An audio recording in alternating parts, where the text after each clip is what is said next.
Hello again, I am Jim Bob and welcome back to F1 Manager 23. It's time for round 8. We're heading to Spain and Barcelona.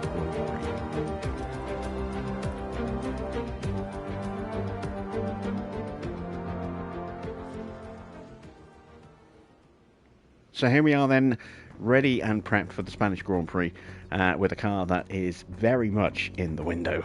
It's just proving to be a very, very comfortable season for us so far. We are absolutely dominating the championship. You can see we are 180 points clear of Red Bull after just 7 rounds of the championship. And if we look at the Drivers' Championship, you can see George heading Lewis by 33 points. And we have comfortably left Max and Leclerc and Perez in the dust. They're a long way back. So very much a one-horse race at the moment for the constructors and a 2-horse race between our 2 drivers for the championship, for the Drivers' Championship. A similar situation as well in the pit stop challenge, although I do expect the teams to start to claw us back a little bit. I don't think it'll be quite so easy to dominate that as the season continues. However, very, very pleased with where our car sits in terms of performance right now. If we take a quick look, there you can see we are the fastest car on the grid. Pretty good acceleration. Could use a little bit of a tweak. Our DRS is still mighty. Our downforce is still mighty. We have sacrificed a little bit of dirty air performance to achieve that, but we can always try and claw that back with some future updates. And we got our cooling under control as well, as you can see. Brake cooling best on the grid, and engine cooling in the top half as well. So the car is in really, really good shape at the moment. Let's see, we currently have a new underfloor in design. That'll be 8 days until we can start building it. And we started some research as well. Got a chassis, front wing and a rear wing going. In terms of manufacturing, we have some side pods and some spare suspensions coming. But I think we've got everything we need on each car. As you can see, we've got enough spare parts. The only thing we're a little short on is underfloors. But as long as we don't break one here at Barcelona, we should be fine. Maybe we'll need one for Montreal after this as well. We'll see. We'll see how this weekend goes. Evening Bakir, Mr. Watter, Victor, good to see you guys. Let's set ourselves some objectives for tonight's race and then send ourselves over to practice. As you can see, we've got a wet Friday, so that could affect practice 1 or 2 or both practice sessions. We're not quite sure yet. We won't know until we get there. Dry for Saturday and dry but a little cloudy in places for Sunday as well. So let's see. George Russell actually currently holds the lap record, which he set last year, which is kind of cool. Let's go ahead then and set our targets. Given how strong our car is looking, we're going to try and set some pretty lofty targets. The incentive is just 1 in the top 4. We're going to get both in Q3 and both in Q2. As far as finish position, the incentive is 2 in the top 4. A little bit more of a challenge, but we should be able to manage that. We will try and make sure we get the fastest lap. And then in terms of our streaks, we're halfway through the finish position streak incentive, 1 in the top 6 for 2 races. That should easily get finished in this Grand Prix. And we are 2 of 5 done on our quali streak guarantee, where we need 2 in the top 4 for 5 races. Right, let's just have a look. We've got 1.2 million in the bank right now. Just have a quick look. Oh, we're not doing any scouting, are we? I think I fired all my scouts last season because I didn't need them for anything. Let's hire some scouts back. Oh no, wait, I didn't fire the scouts. I could have sworn I fired my scouts. Or am I thinking of a different file? I might be thinking of a different file. I don't know. Right, let's have a look. Let's do some more driver scouting, just so we can build up a picture of knowledge and hope that this carries across when we move teams. I get the feeling that this may become proprietary knowledge for Mercedes, and we will have to start scouting from scratch when we move to a new team, but who knows. Let's get some breakdowns on the rest of the drivers on the grid and the ones with potential to appear on the grid. Vashaw is now testing for Ferrari, so we'll scout him.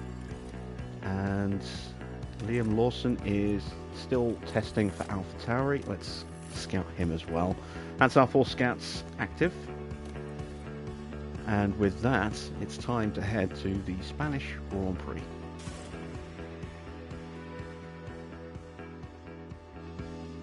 Thank you for joining us for the Spanish Grand Prix here in Barcelona. The first Grand Prix held here was won by Nigel Mansell after a wheel-to-wheel battle with Ayrton Senna. But who will follow in his footsteps this weekend? Barcelona is a tricky circuit to balance. The technical corners demand high downforce, but that means adding stress to tyres and potentially limiting race strategies if teams go too far. In the Constructors' title battle, it's Mercedes who are currently leading. But that could still change with so many rounds left ahead of us. Let's get on with the weekend.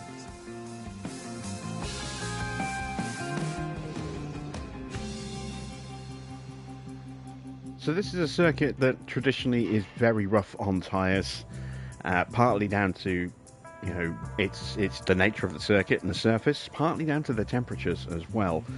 So we do have to think about what tyres we want to keep heading into qualifying and the race to give us some good flexible options.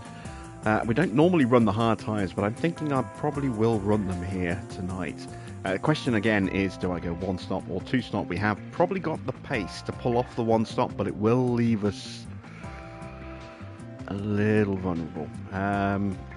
So we might just play it safe and go for the 2 stop. But as I say, I will still probably use some hard tyres tonight for a change. Let's start by getting our cars set up. We put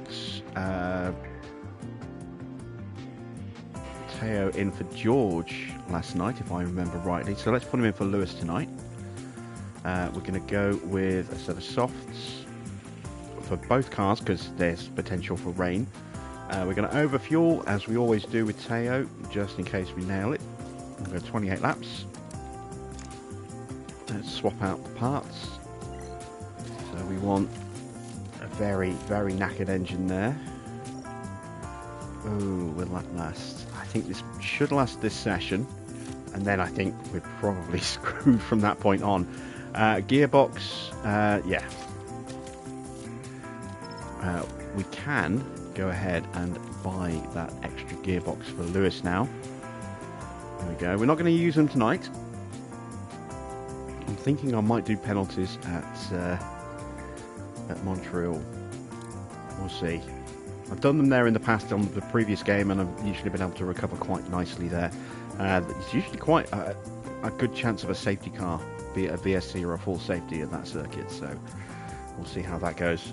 We want to go 20 laps for George. Drop his pace down. Let's do his car parts. Slightly better condition, because he didn't wreck his car. Go. And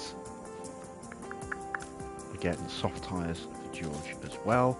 Right, let's do the setup. So we'll start with George's car tonight. Which one do I want to go with? I have actually literally just done this race on my Haas playthrough, and didn't go as well as I'd hoped. Didn't have enough upgrades available, and the rest of the teams had brought some stuff. Right, let's go with a 9.5, 14, a 6.4, a 3.35, and a 1. There we go. So that's our starting setup for George. And for Teo / Lewis,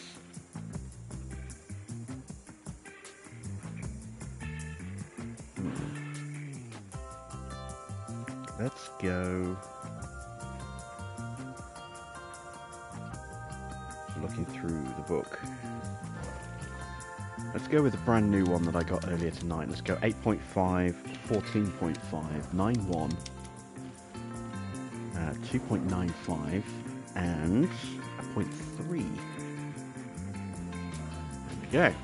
So, two very different setups. Let's see if either of those works as we go to practice one.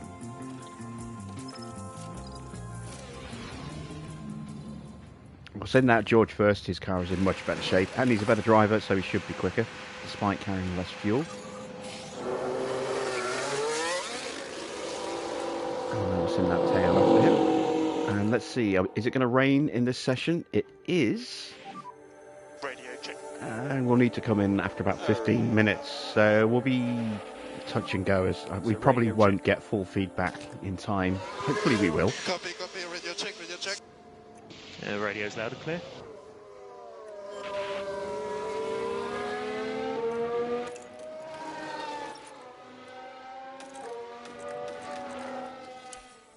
I just hope Porsche's car actually lasts the session.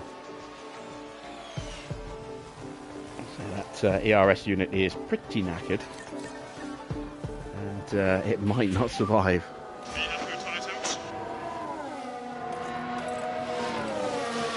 Just 2%.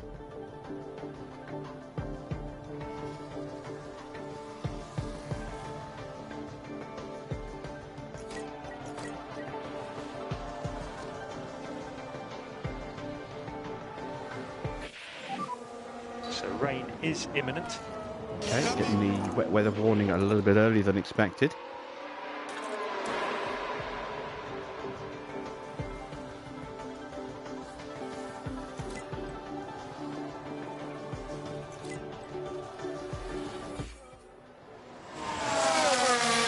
We should get a few laps before we need to come in. It does look, at least on our radar, like it's going to be a very gradual Rain build. is imminent.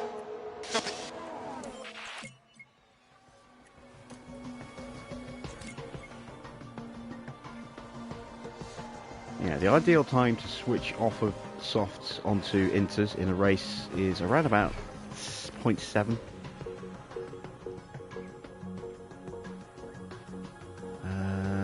How close are we to feedback? Very close with both drivers, so we'll try and top it out for a little bit if we can. Oh, and there we go, we've got feedback with Teo already, so let's have a look. 69. Okay, copy. Nice, but not what we need. So let's call Teo in. Almost there with George. And we just managed to stop Teo from doing another lap. That's good. Slippy into the box. Copy that.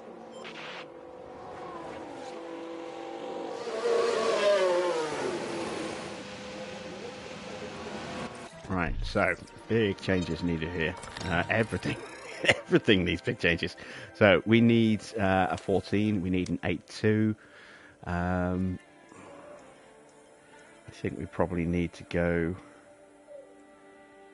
with a 9 on the front, maybe even a 9.5. Let's have a look. We need to change our camber. I'm going to drop that to a 7.3. Actually, if I leave that as a 9.1, pull that back to a 9.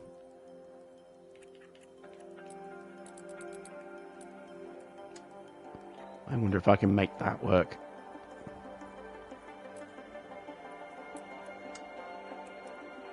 Pull that back to an 8.5. Let's have a look at that. See if we can make that work. We'll throw on a set of inters. Balance check. And we've got an 80% set up with George. Let's go ahead and call him in now as well. Now that we have feedback and get him out of the rain on those slicks. Let's push his front wing up to a 14.5. Let's pull his rear wing to an 18. Let's push him up to an 8.2. Let's drop the camber down a bit. And let's try that. See how that works. Again, we'll throw on some inters.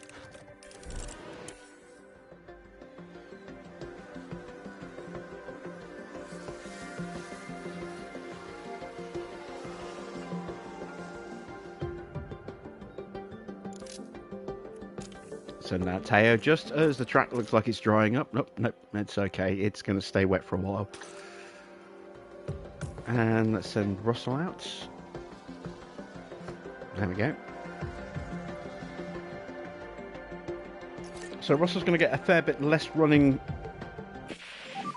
at optimal conditions than he would normally, because we pulled him in early. So he is going to need to run a little bit longer in the next session to make up for the lost track acclimatization.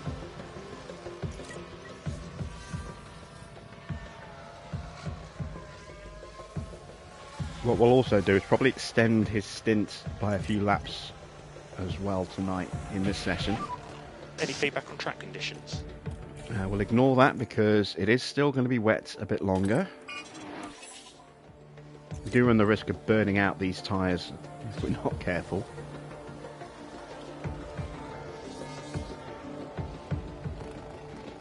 I had rain in one of the practice sessions with my Haas playing through, and I left the tyres on too long before bringing them back in.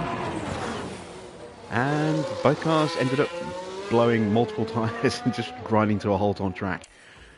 So, yeah, not the smartest way to end practice, but at least it didn't affect any car parts, didn't do any damage, and yeah, it wasn't like it was qualifying or a race, so it didn't affect us long term at all. Give us a balance check. A bit of an improvement, gained an extra 10% with Teo, but still a way off. Let's see if we can maybe fix that a little bit. We might send him back out Maybe again. Slippy. I don't normally do that with my reserve driver, but given how we are still a long way off, it does seem something that might be worth doing. Definitely need to change the roll bar. It's looking like 7.3 is going to be the way to go. Let's make some little adjustments to counter that.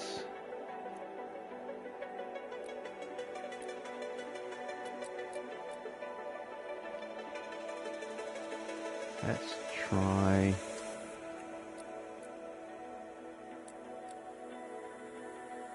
Let's try that. Let's see what happens there.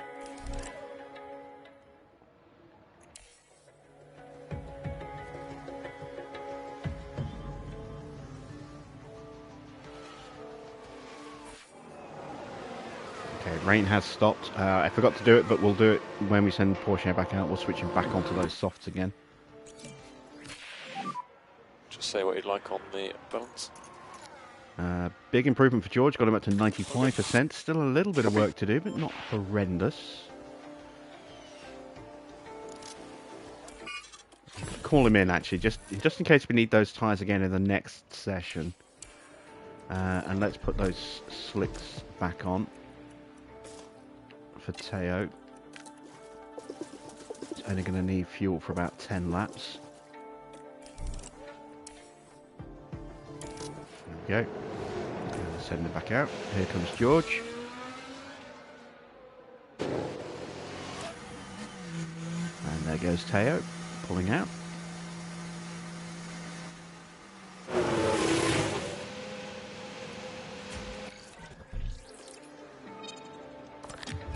I'm not going to make any changes to his setup now because we don't really have the time to do that and get him some more time on track of any real note. So we'll just switch the tyres and send him straight back out again.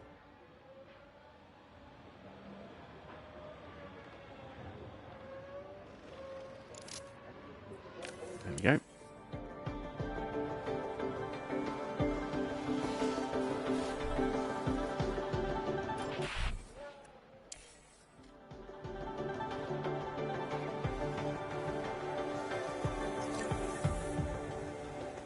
There's a yellow flag now. Bit of Now a big this was spin at from Norris. turn 1. Oh no, that's not how to do it. And I wonder, McLaren running could they have yet done another anything special about upgrade that? livery this weekend at Singapore. Their stealth layout, where it's basically just taking a bit of orange off the car and replacing it with a bit more black. It's special liveries just don't have the same interest for me anymore. Because Start book. it used to be once every now and again you would get a special livery. Now you get multiple liveries from the same team per season. I'm not sure if this is McLaren's third one this season or only their second, but I'm sure there'll be another one at some point later in the year as well. It just, yeah, it's too much. Are you happy with temps? You know, they don't have that special meaning anymore because you only have to wait a few races and you'll see another one. I wouldn't be at all surprised to see a whole raft of special liveries for going to Vegas for the first time, just like we did with Miami a couple of years back.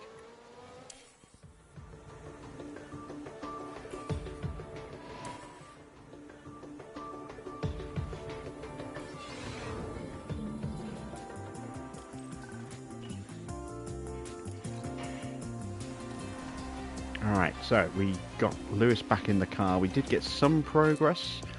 That ERS, ooh, that's not going to last this session. So we are going to have to switch onto our main ERS unit, which is going to put wear and tear on that, unfortunately. Lewis is going to need to run long in this session. Hopefully the weather is going to be stable.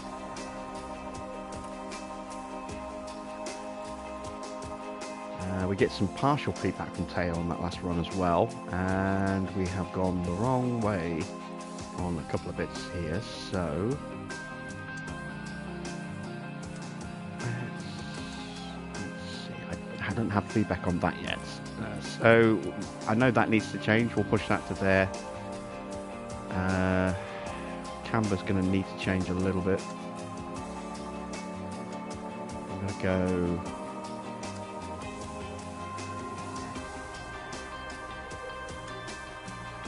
I don't know what the front wing's going to do either.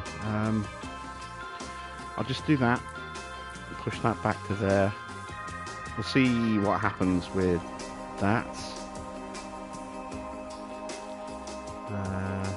Driving standards done.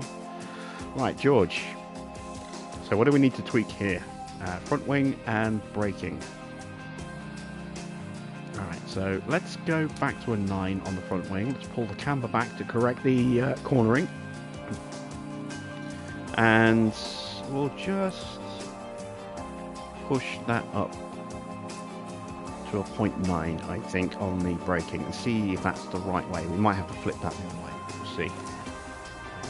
We want to go about... Let's go 30 laps again. Limited running in the first session, or limited concurrent running, as I should say. Let's hope the weather stays good, but we might end up switching to mediums for this session. I am going to switch to mediums, I think. But we'll wait and see what the weather's going to do. I may even switch to softs again. Thinking of keeping those extra hard tyres available for the Grand Prix if we can. Let's have a look. Is it going to rain? Yes, it is. And it's going to rain fairly early on, so we are going to go softs.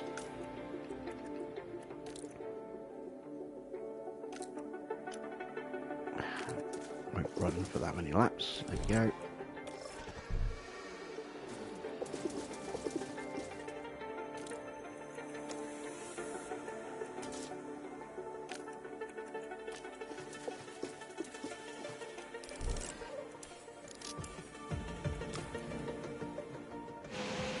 So again, this is going to hurt both drivers in terms of getting their track acclimatization up in this session, because we are going to have a broken period of running.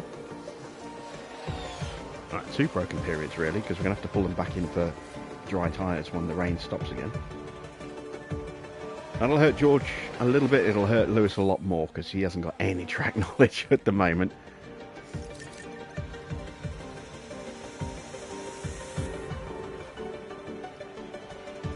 These are the risks you take, though, when you decide to put a reserve driver in practice 1. So rain is just starting. Understood. And that rain's coming hard. Okay, we're going to need to call both the drivers in.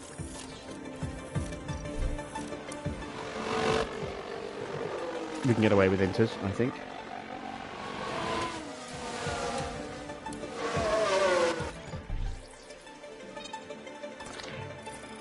Still not there with the braking stability. Alright, well, we'll let the rest of it complete and see where it stands.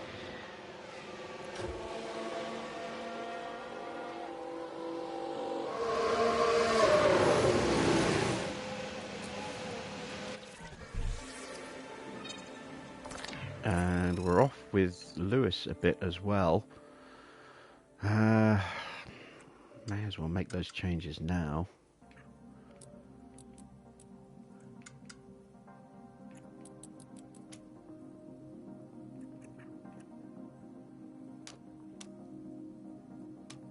It's right on the edge.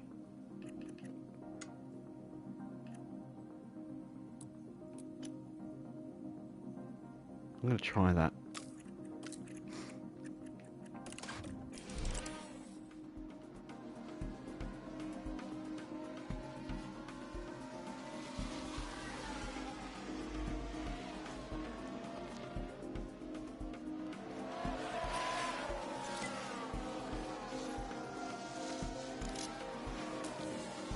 There we go, that's Lewis on track.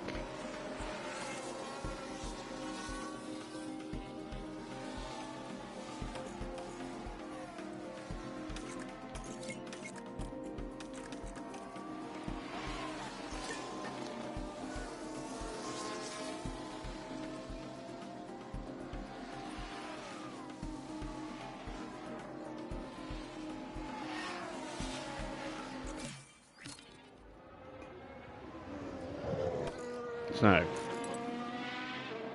still 95 with George. That's not ideal.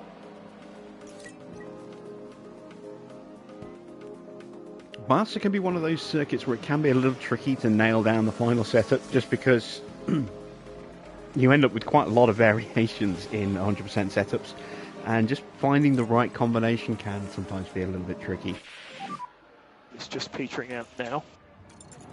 Alright, rain is coming to a close. We're still a little way off full feedback for Lewis. Bit of a shame. I have to probably burn those inters a little bit longer than I would like. Don't want to call him in until we know what's going on with his feedback. But we may as well call George in now.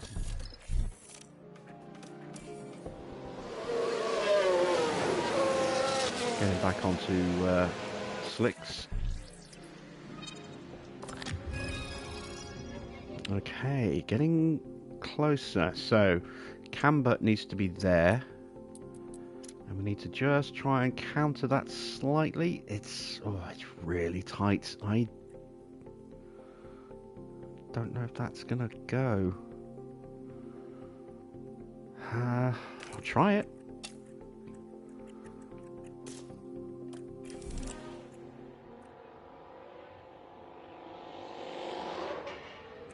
Still need more feedback from Lewis, and you're going to see those tyres just obliterate themselves as the track dries out now.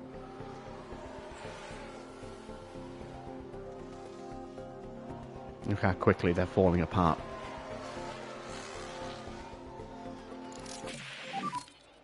If you can give us a balance check. Right, we have got feedback. It's 90%. It's still a way off. We're going to get really, really poor prep for Lewis this weekend. What's his track knowledge at the moment? It's only 18%. Ugh. He needs a completely unbroken run in the next session. And to do that, we need the car to be where it needs to be. It's still not there, so we've got to go 6.4 on the roll bar. We've got to pull the front wing back a bit.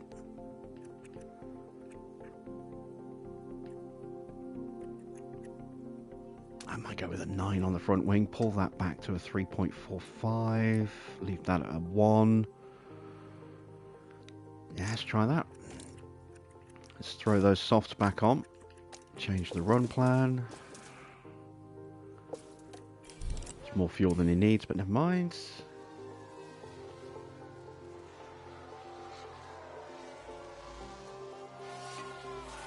got to get close on this run. Because as I say, we need to run Lewis uninterrupted, really, in the next session.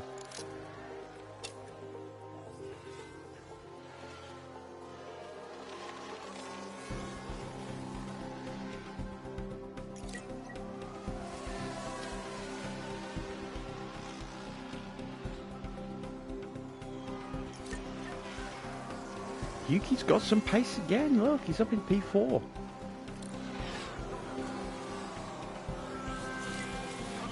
Of course, the real test will be when it gets to qualifying, but encouraging signs for Yuki this season. Williams are certainly improving. I don't know what's going on with Albon. He's just not been having great luck, it would seem.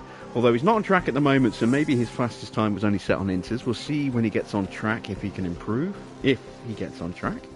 Time is ticking away. He's not out yet. I don't think he's going to go back out.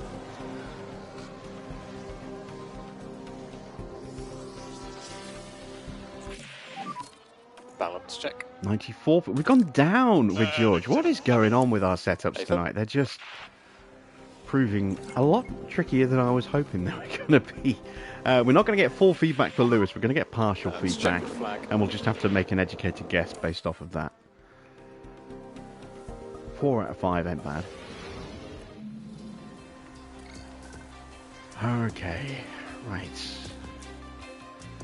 So, what needs to change?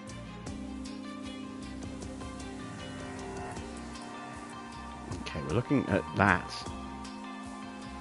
Is that going to break that? It is, so we'll pull that back a bit more. Let's go with the 0.7.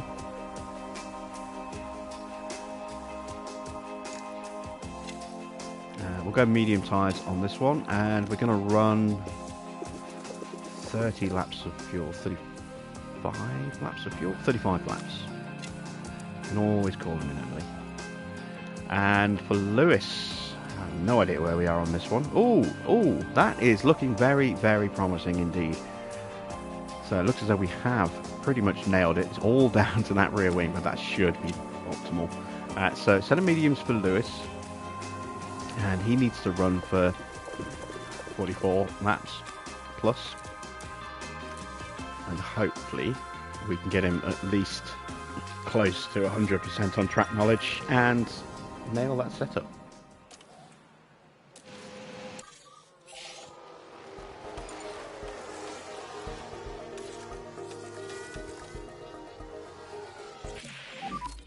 Let's see if we can have a balance check. Balance check. 100%. Beautiful stuff.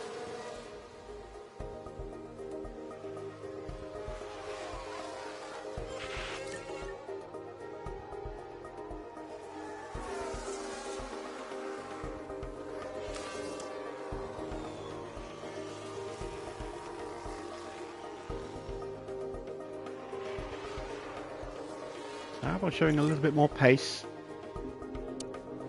He's in the ballpark. Yuki's out on mediums.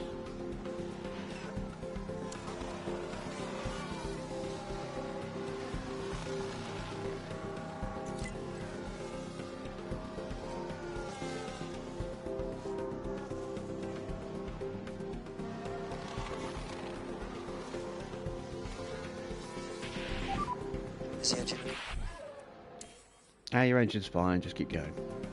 Ignore the clouds of smoke.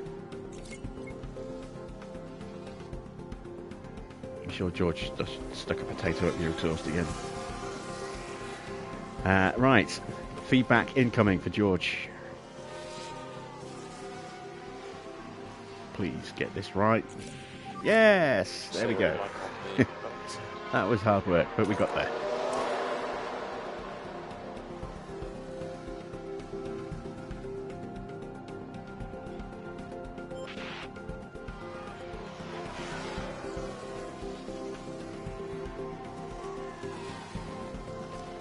So now we just need to let them run.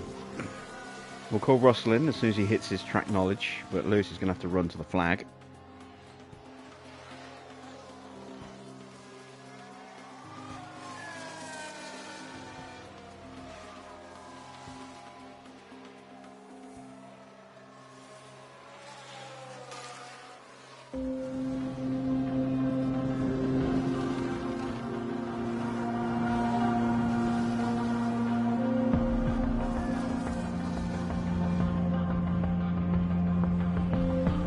Nearly there with George.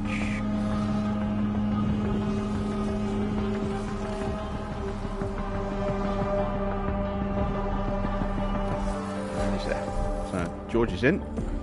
Just Lewis left.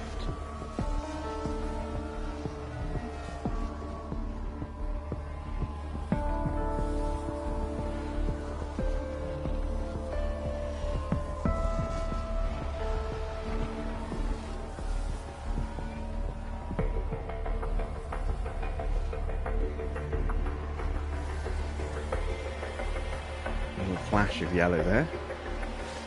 I don't know which car decided to have a little wobble. Obviously wasn't noteworthy enough to tell us.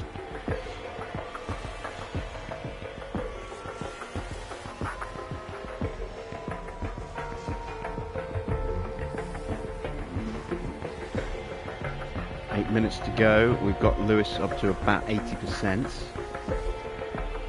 And we get 90.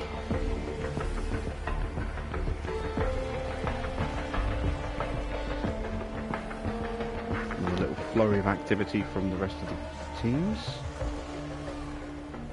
Cancel that call in, keep him on track until he runs out of fuel. Update us on tyres. Tyres going. Okay, copy. Come on, let me get to 90. So we have a checkered flag now.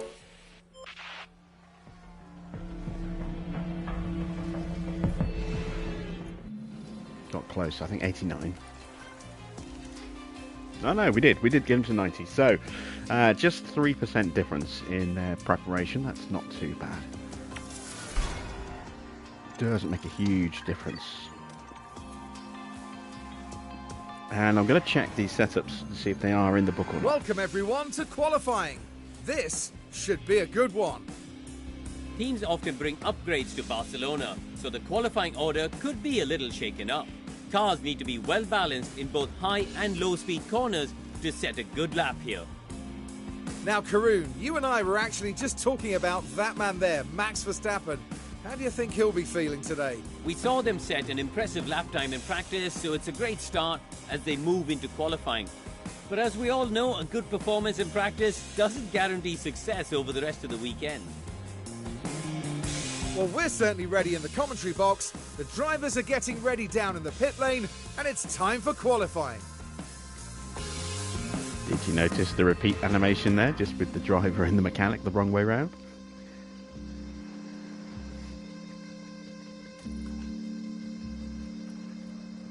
Right, let's have a look at these setups. So, a 9.14.5, 8.2, 3.15.7. That one is already in the book.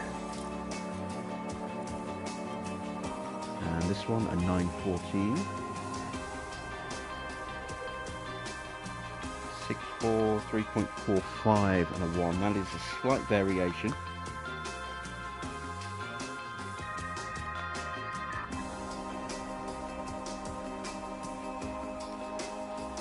I had that in there with a 3.4. There we go, so just made a little note of that. Let's put the good bits back in the car.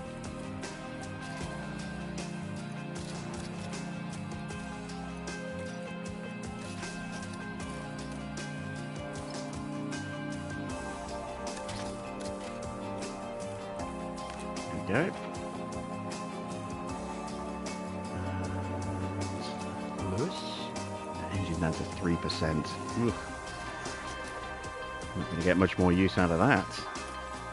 ERS is already in. And a better gearbox. There we go. Right, we are ready to go to qualifying.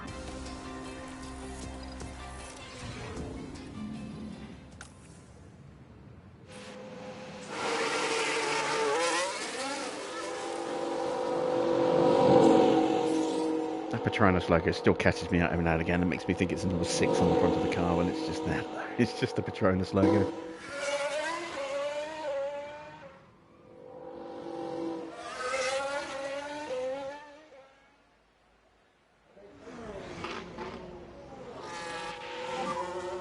should do some work on the brakes. So 1 lap should be all we'll Careful need with to the get wall. out of Q1. Yep.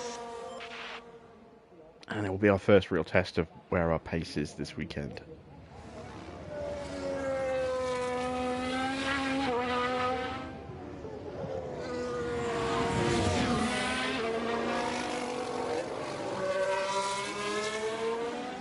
So who in the comments is feeling George for the win tonight? Who's feeling for Lewis?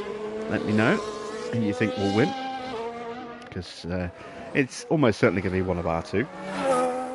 If the rest of the season is anything to go by.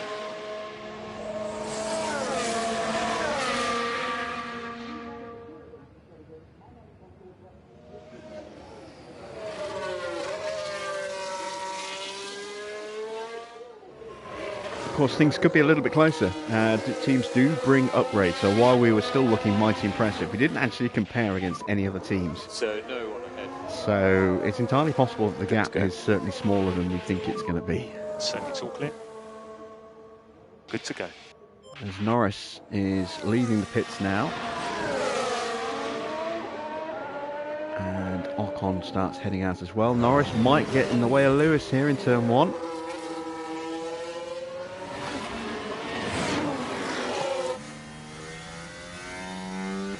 Should move to the side and we'll sweep round him on turn 3 here into turn 4. There we go. So no delay there for Lewis. Slightly slower than Russell in the first sector. Pole thinks Hamilton's going to win tonight.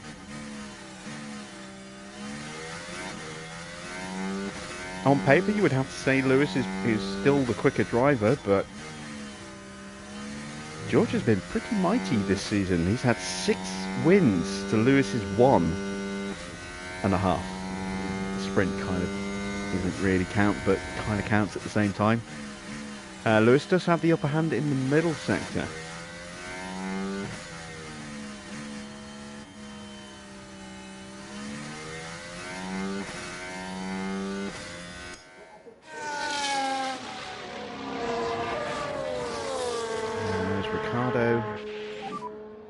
So we need to And get that Ocon delta head onto the negative. track. Yeah, we will box. No, box Albon, this. sorry. Yeah, So a 10th between the two drivers. George with the ascendancy keep so that delta far. tight. So call the car box. Yep. That will be us for this session. Well, let's see what happens with the rest of the grid. What if we'll see any big scalps getting a surprise knockout? As Perez leaves, and here comes Max and Sainz, and the first of the Aston Martins breaks cover.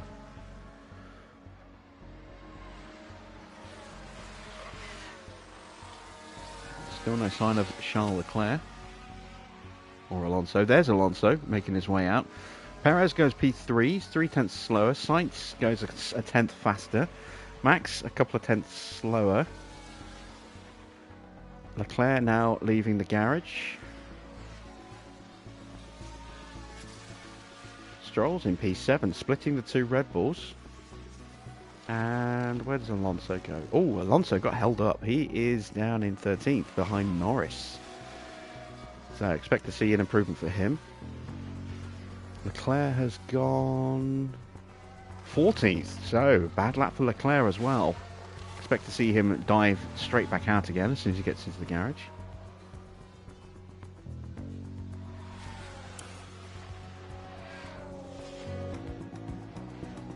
And there we go, they're going to start filing out now for their final runs.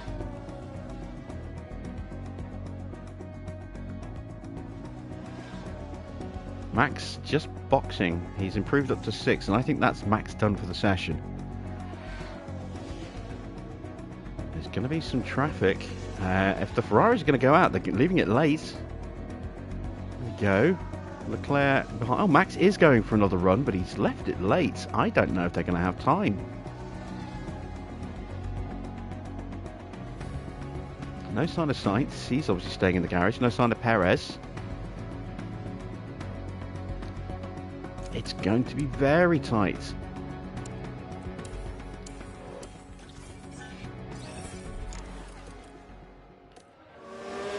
So Max did get around to start a flying lap, as did Alonso and Leclerc. And Leclerc and Alonso currently in the drop zone. Alonso will cross the line first. Just to knock out Magnussen, unless he can improve his time. Oh, someone improved and knocked out Magnussen. I didn't see who that was. I think it was Hulkenberg knocked his teammate out there.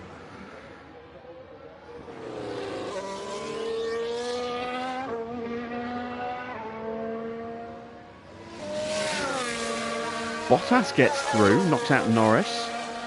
Here comes Alonso, needs a good strong lap. And he goes P8. Okay, so it's down to Charles Leclerc.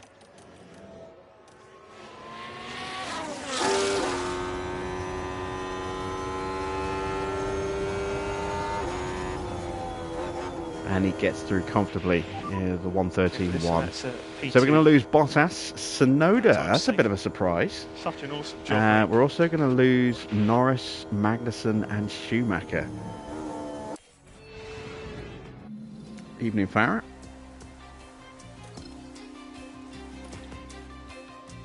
Alright, into Q2. Going to stick with the same tyres.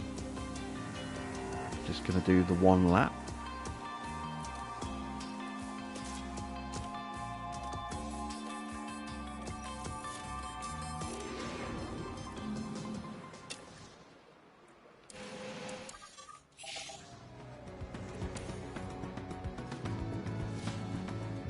Ricardo pops in between our two drivers.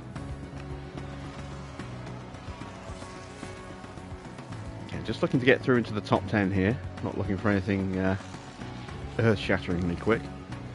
Hamilton getting held up a little bit by Zhou there. But gets past Hulkenberg without too many issues. Delta negative. So 1:12.9 and less than a tenth between the two drivers. Again, very close. Leclerc 4 tenths off. So that's P2 at the moment. Verstappen goes into P2, splitting our two drivers. Call the car and we'll box. Understood.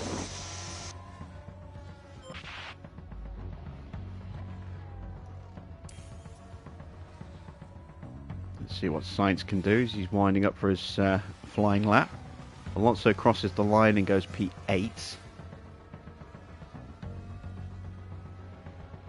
Ocon starts his flying lap. Sainz goes P4. Ocon goes P4. It's getting very tight at the top. I'm starting to think we might have made a mistake by using all those softs in practice now.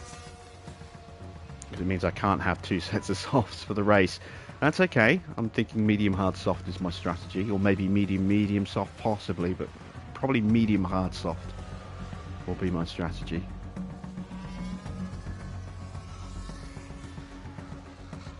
Okay, we're not going out again because we are comfortably through, but let's keep an eye on what's going on with the rest of the grid. Verstappen on an outlap right now. Who's at risk? We've got Piastri, Albon, Zhou, Stroll and Ricciardo. So Stroll is the driver to keep an eye on here as he's starting his flying lap. Gasly pulls over to the side. He's done his flying lap and his P9. Stroll currently in 15th.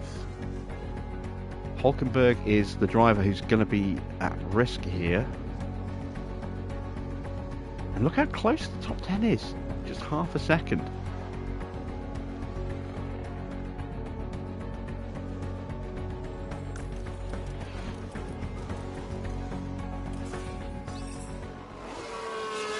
Flag is out, as is Piastri, Albon and Zhou. Ricciardo is unlikely to improve. Is Stroll going to make it through?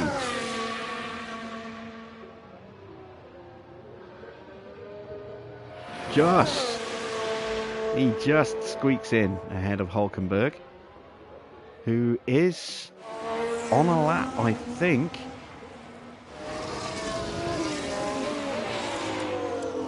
And he's improving as well. He's up in both sectors. Hulkenberg could retake the position and knock Stroll out here.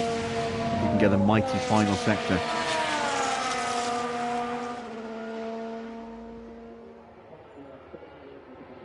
He improves, but not enough. P3. So Stroll will Copy, keep we are 10th safe. spot. This is awesome work. Come on. But look at the top 10. Just 3.5 tenths separating the top 10 here. Grid is definitely starting to close up. And that's excellent news for racing next season. To have a competitive grid this year means it'll probably be even closer next year, especially when the reg changes hit and everyone has to lose a bit of performance across every single part. You know, the top teams will suffer more than the smaller teams. Right, we are going to go 1 lap on these tyres, see what kind of time we do, and then maybe 1 lap, maybe 2 laps on a new set of softs afterwards.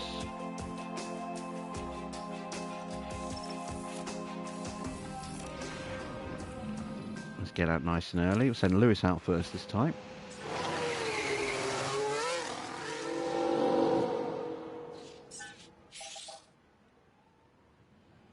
And send out Russell.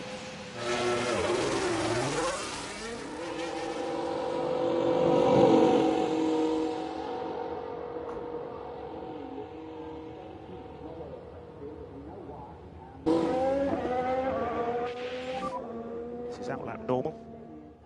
Understood.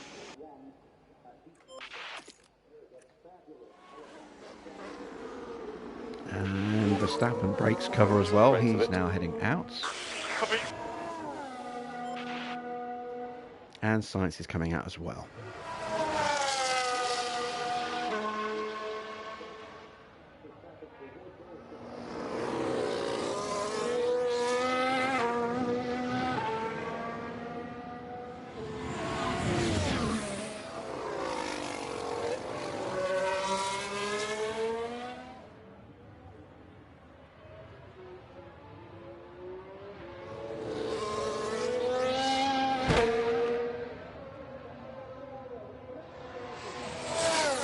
Perez leaving the garage as well now. Is he going to get in the way of either of our two drivers?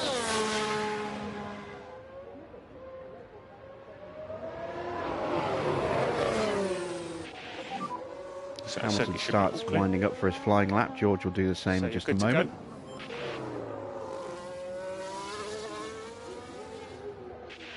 And there he goes. All clear ahead. Good to go.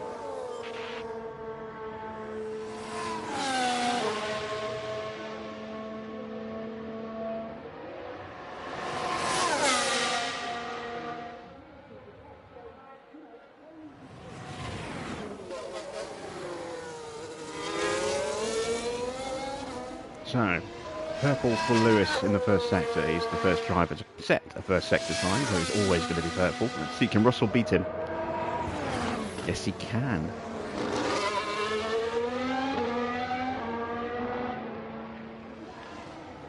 I think we might be okay in terms of Perez. I don't think we're going to catch him before the end of the lap. Lewis approaches the second split.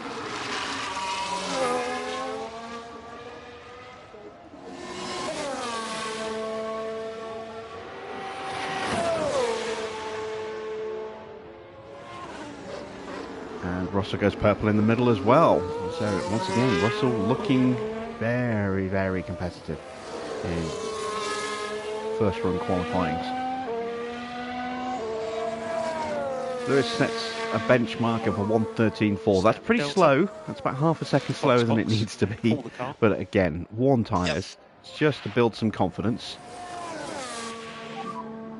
Follow the dash. And there is kind of more what we were expecting to see, a 1:12.9 from George. And that gets his confidence way up there as well. So we are going to box them for fresh softs. And we'll go 2 laps, just to make sure that they both properly warm up their tyres.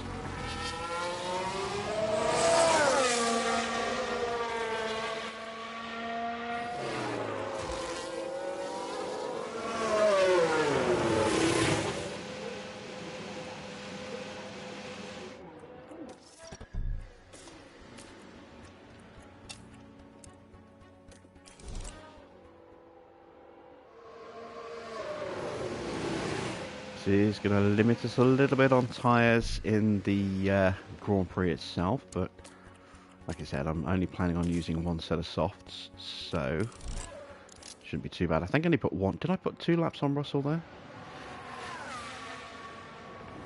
I'll double check. We've got a little bit of time before I need to send him out. Let's have a look. Run plan, 2 laps, yes.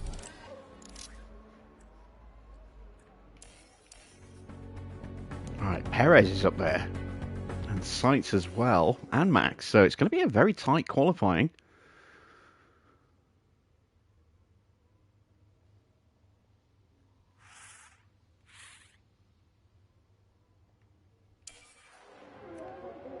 Right, send out George.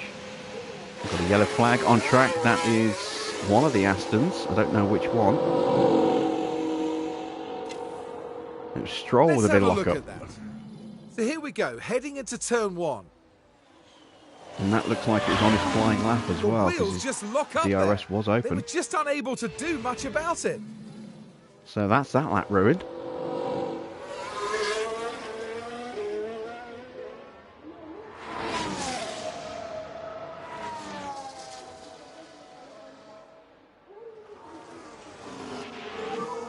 Oh, that's critical. Yeah, copy.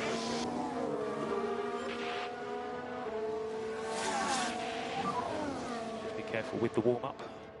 Okay. So we're all set for another tense shootout between our 2 drivers, but with the added pressure that Perez and Sainz and Max are all up there. Yet to see what Leclerc can do. Hasn't left the garage yet, I don't think.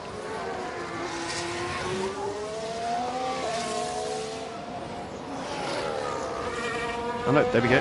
Leclerc sets the time, and it's slow.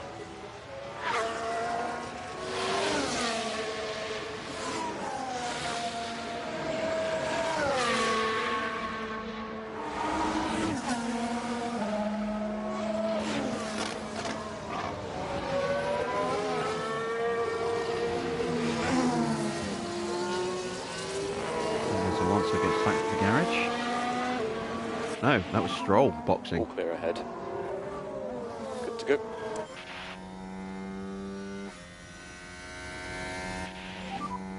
So there will be bunching. Good to go. Both Alpines should be peeling in. They are. Clear track up front. Leclerc on a on an in-lap in front of us there, but shouldn't be in the way. Alonso peeling into the pits now, so he's not going to be in the way. Clear run for this lap. Second lap might be a bit different. George has improved in the first, but hasn't gone purple. Same for Lewis. We do not have the fastest first sector. Interesting. Confidence is peak just for Lewis, and a little bit safer for George.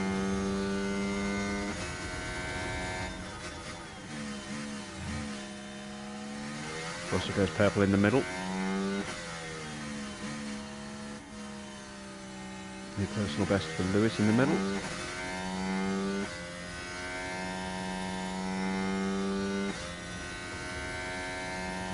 As George comes up to the line and goes provisional pole by just under 0.2 of a second with a 1:12.6. Here comes Lewis, and he moves up to P5 with a 1:13.1, so he's still half a second off the pace.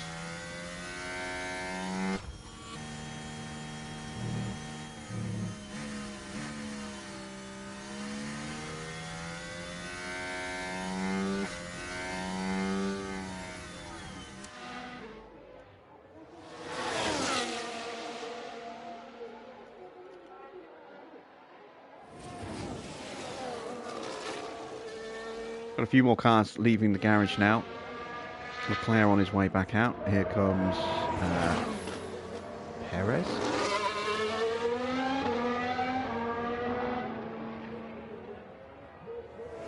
Stroll starting his flying lap. Alonso is leaving the garage as well. Here comes Sainz as well. going to be a potential bit of traffic on these second runs. George currently sitting in provisional pole as we're about to wind up for the second flying lap. All clear ahead. Yeah, good to go. Lewis needs something mighty here if he's going to have any chance of getting onto the front row. And it's all clear. Good to go.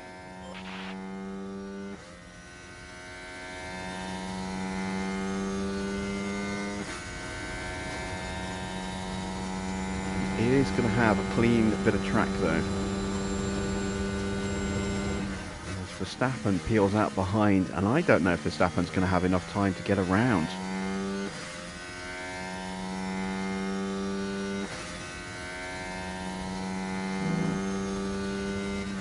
Or Gasly for that matter. They might not get the chance to actually set a final lap. George goes purple in the first sector. Lewis does not.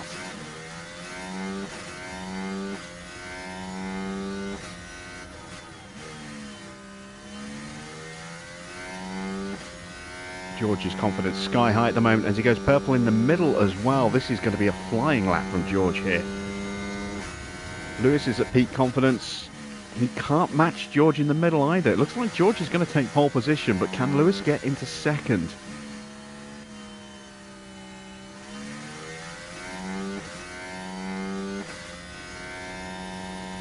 A new fastest lap for George, a 1:12.3. Took 0.3 off his previous lap there. And Lewis closes the gap significantly. Still 0.2 off though. Okay, so we're happy with that lap. Big improvement from Lewis there, 1:12.5. He found over half a second on that lap, but it wasn't enough because George went even quicker. Let's see. Gasly has not crossed the line in time to start his flying lap. Verstappen, I think, just managed it. So Gasly will not get one final bite at the cherry. We've got a Ferrari coming across the line. It's Charles Leclerc. And he only stays 9th.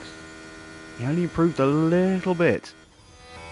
Here comes Stroll into the garage. So Stroll staying 10th. That's Ocon. Here comes Sainz.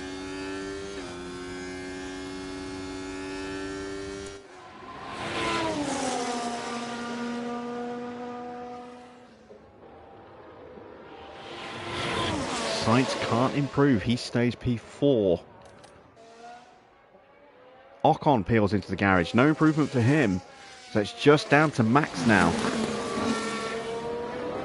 And he is going to have a potential headache with Lewis in front of him. Lewis is going to peel into the garage. I don't think that will have held up Max. But no improvement from Max either. So there is your running order for the Grand Prix. First is Russell, second Hamilton, then Perez, Sainz, Verstappen, Ocon, Gasly, Alonso, Leclerc all the way down in 9th, and Stroll bringing up the back there in P10. No penalties for the top 10. No penalties for anybody on the grid, actually. So that is your starting order for the race. The excitement is building, there's electricity in the air. But there's no surprise in that.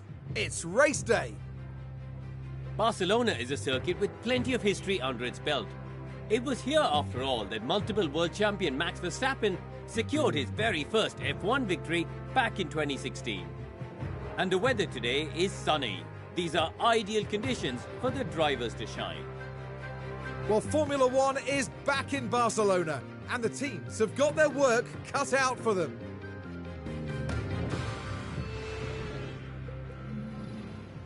Evening, Baron. Welcome to the race.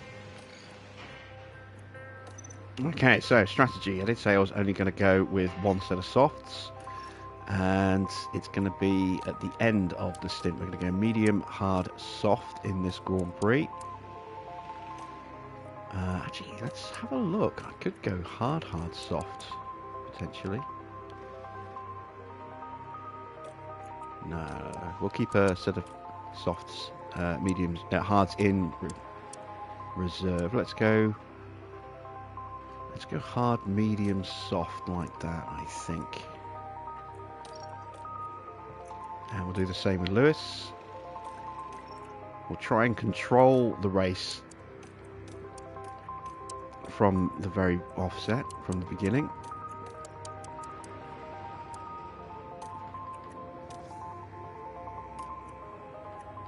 And we've got fastest lap tyres available at the end of the race. Right, fuel. We're going to take 4 laps of fuel out for today's race. I'm going to push the tyres, fuel and battery from the start because we're on hard, so we need to control the grid behind us as best we can. Keep them behind us as long as we can. Normally I like to keep the battery in reserve, but we can't really do that with hard tyres. So, parts are on the car. Strategies are chosen. Driver commands have been issued. It's time to go to the starting grid. The stage is set here in Barcelona as we get ready for 66 laps of the Spanish Grand Prix. And here's George Russell, focusing on the race ahead of him. They've got a fantastic opportunity starting on pole, but can they carry it through to the end? So let's see what today has in store, shall we?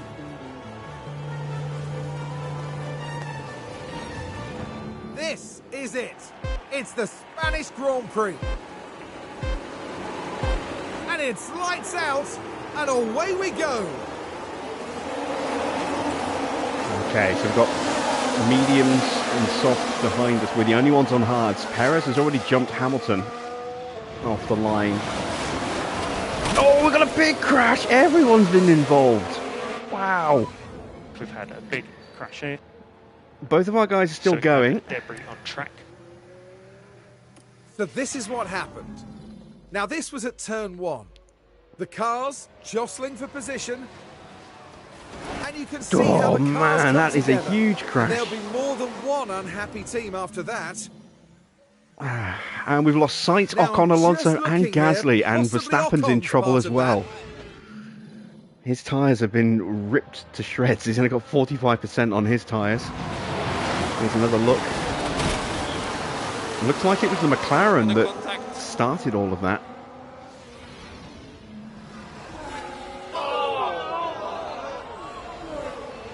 What a dramatic start to Here the race. we've got a yellow flag. We'll see another Right angle. then, we can take a look now. It was George Russell involved. Was it a McLaren Not a lot that of started? wiggle room No, here. it was Oh, Stroll. the cars there, unable to keep out of each other's way. Stroll triggered all of that. Right, let's assay the damage here. It's going to be I'm assuming it's going to be a VSC. It might be a full safety. I'm just going to drop the pace down on that assumption now.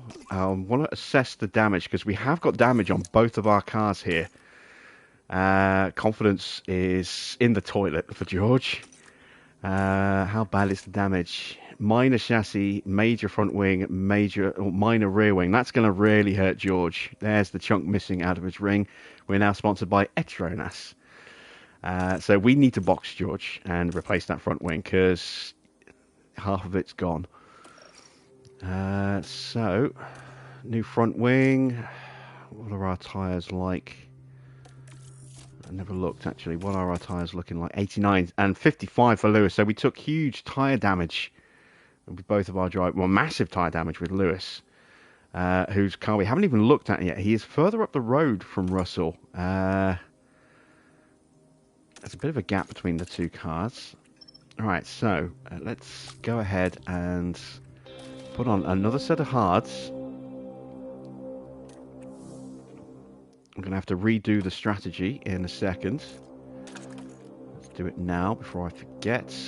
So, add new stint. So, we want softs. Lap 27, lap 49.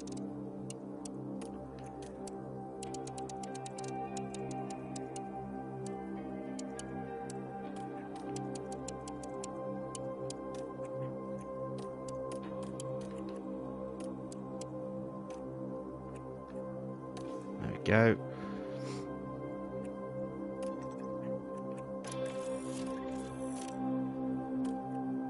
Right, so that's Russell taking care of it. It is a VSC. Okay.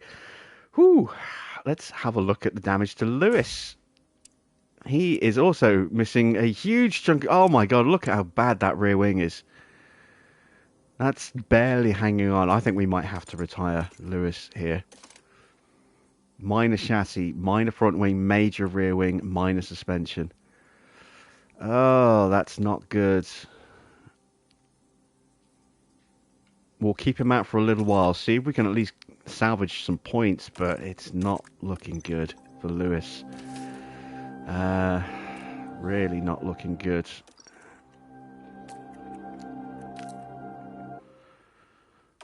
Wow, I've not had a race start this destructive like this, where the cars have both been able to continue. This is going to be bad for both of our guys here. So hards, mediums, and softs at 49 and at 27.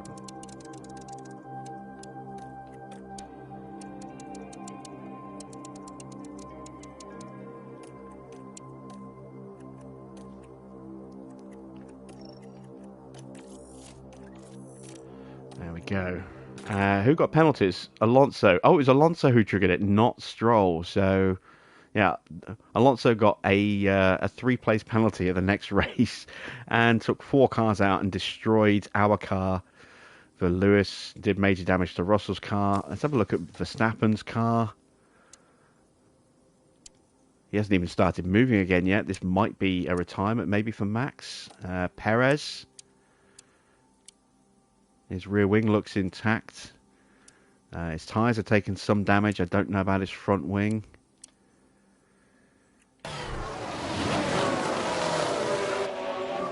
His front wing looks okay. Fall off a cliff on that tyre. Understood. Max is getting going again. He's missing part of his front wing. Engine doesn't sound good. Well, that's a point.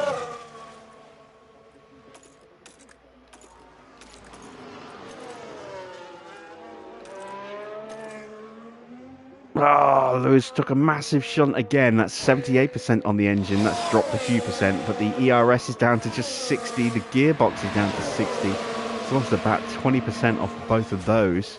Oh, man. Okay, well, we're definitely getting penalties with full major number of penalties with Lewis now.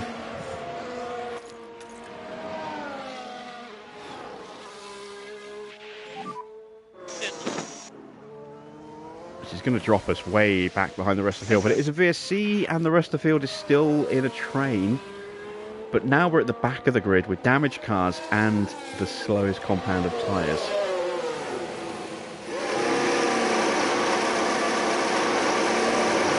There's George lining up behind. Okay, it was a decent stop, no delays. Looks like a decent stop for George as well. No delays there either. 8.3, that's about what we expect. How about I restart the first lap? Nope. No, we're going as is. We couldn't just hit the restart button in real life, so we're not going to here either.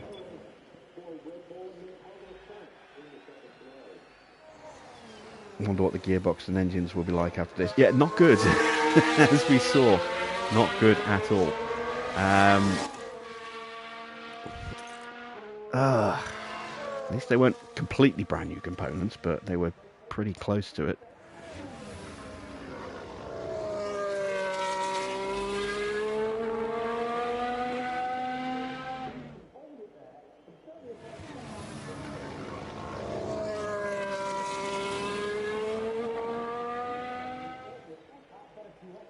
Hope we can keep the 100% wins. Yeah, that's unlikely to happen now. Given the state of damage, of irreparable damage to these cars for this Grand Prix.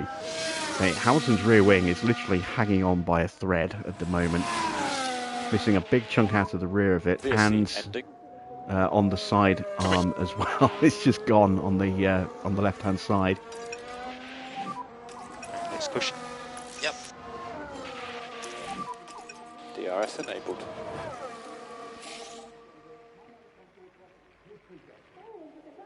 I have no idea what kind of pace we're going to have here. And we can't even use Verstappen as a comparison because he's got some damage as well. That I'm sure. Best we can do is just see how quickly we can close up to the back of the grid.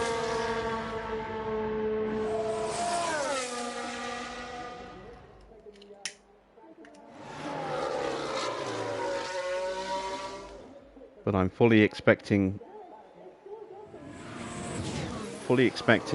Russell to be faster than Lewis quite considerably, given the damage to Hamilton's powertrain and the state of that rear wing, which is, as I say, barely hanging on the car.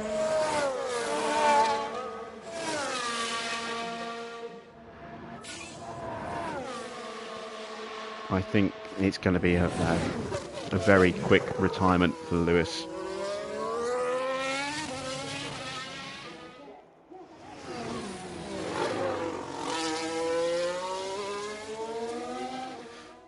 Evening, Derek.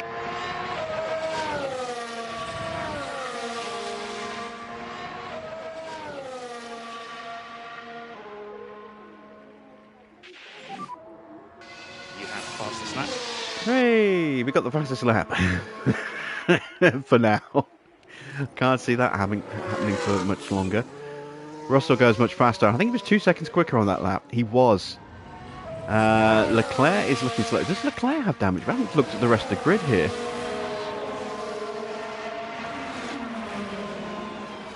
Front wing looks okay. Don't see any holes in the rear wing. It doesn't look quick though. Most of the grid has taken some kind of tyre damage, be it a little or a lot. Leclerc's looking pretty safe. And now, there we go, we see Leclerc's got his tyres up to temperature, and all of a sudden he is 4 seconds faster than Lewis. Hulkenberg. Let's have a look at Hulkenberg.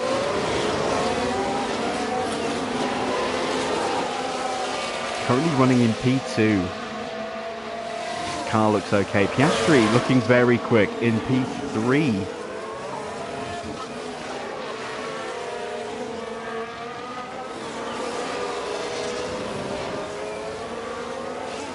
Stroll looks to have got through pretty much unscathed as well. Same as Zhou. And Williams drivers. Yeah, I think anyone who's going to have taken damage, has dropped towards the back of the grid. Only half a second between our two drivers on that last lap. That's not too bad.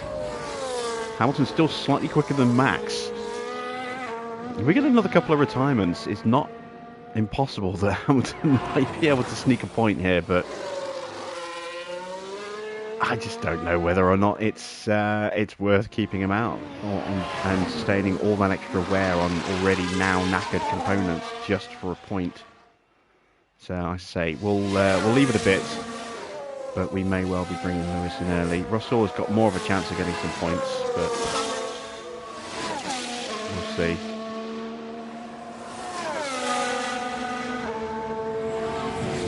But this could be a race like Season 2 at COTA, where we just watch the rest of the grid because both of our cars are out within the first 20 laps.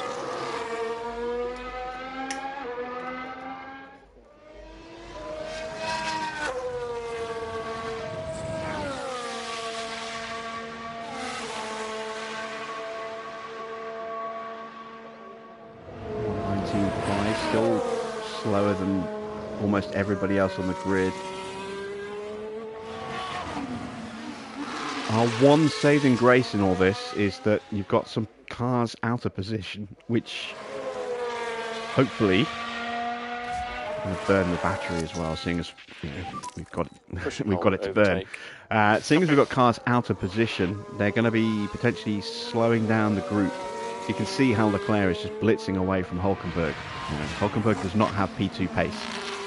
but then neither does Piastri, and to be fair, neither did Stroll. He was unconvincing in qualifying, just about making it through.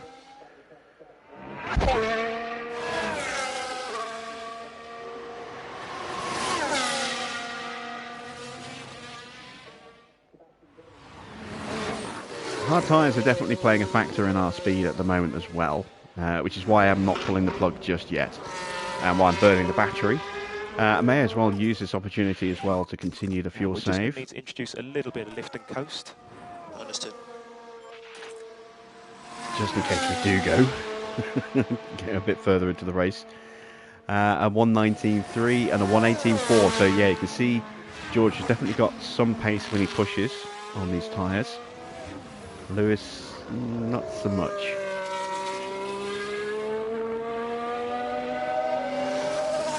I think what I might do is I might just do a couple of quick pit stops with Lewis before we do box him to retire the car, just to try and get, you know, a fast pit stop for the end of the race competition.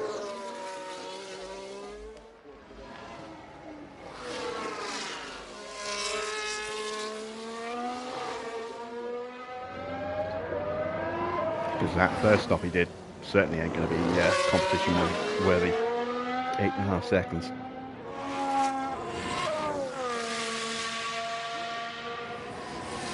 I'm going to tell Lewis as well not to fight Russell, because he is clearly about a second a lap slower with all that extra damage. So we are low on battery at the moment. Okay.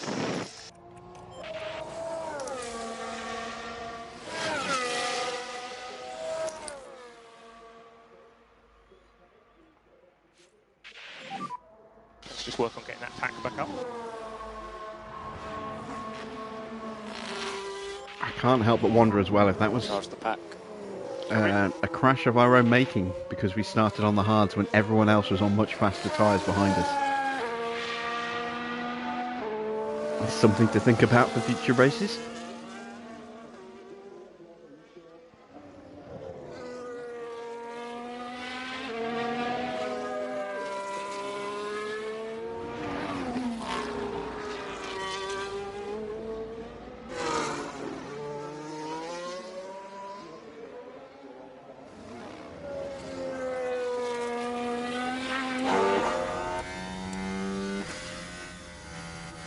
That rear wing doesn't look good, does it? It looks better than that one, though.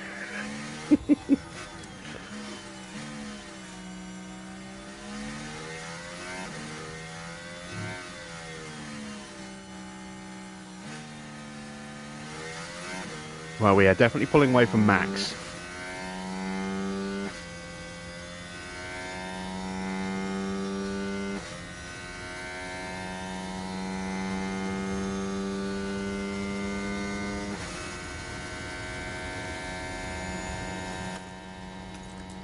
My guess is that Max was running an older engine anyway, and it's now completely knackered.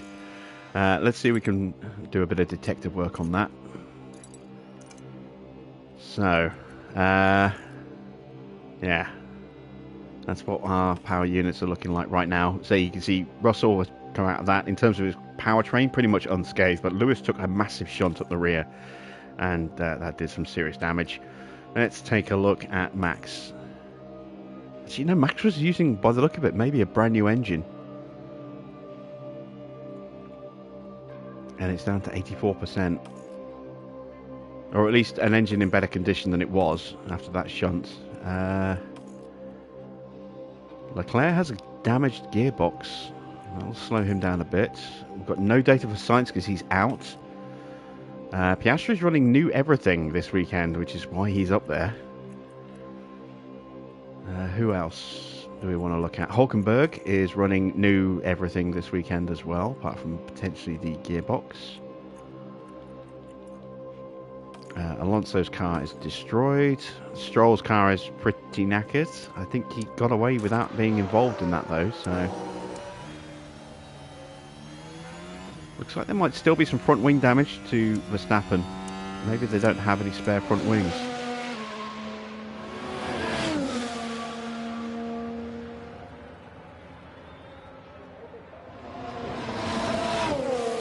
Maybe it's just a visual glitch. Looks like his front wing is fixed on that angle.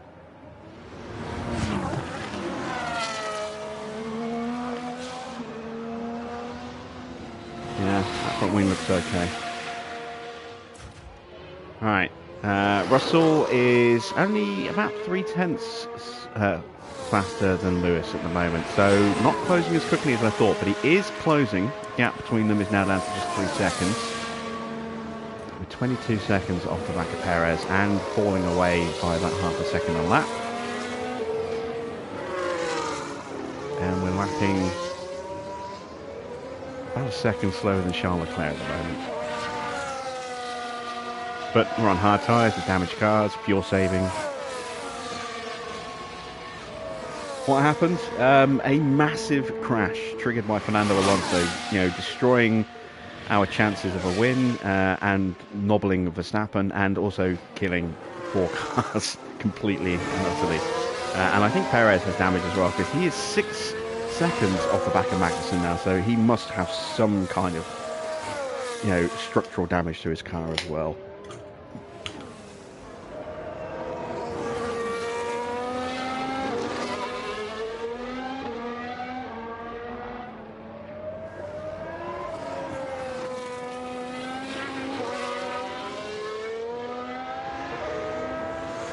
So it's about 1.6 kilos of fuel for a lap here at Barcelona.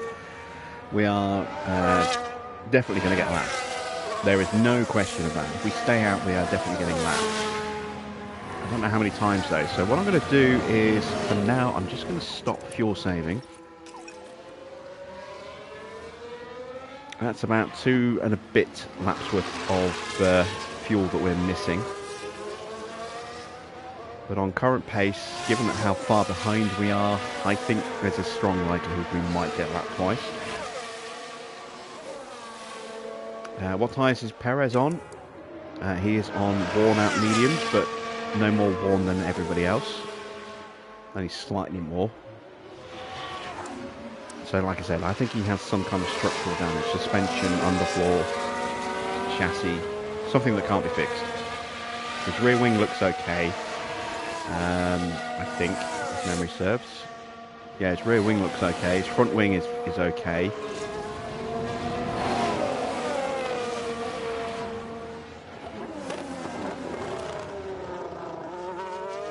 So it's got to be structural. Russell now just 1.5 seconds off of Hamilton. So my hope here is that Hamilton can actually stay with Russell once Russell gets through. Otherwise we will end up retiring him.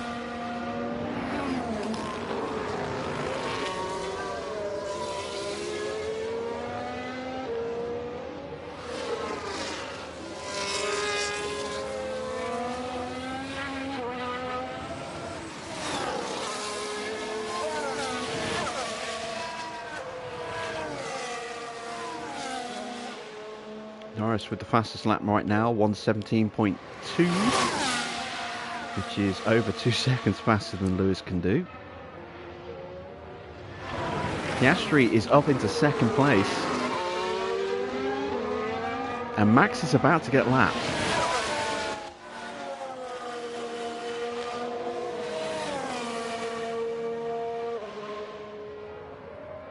He's only a few laps away from getting lapped. You'll see, potentially in the background, there he is, Charles Leclerc, just popping into shot.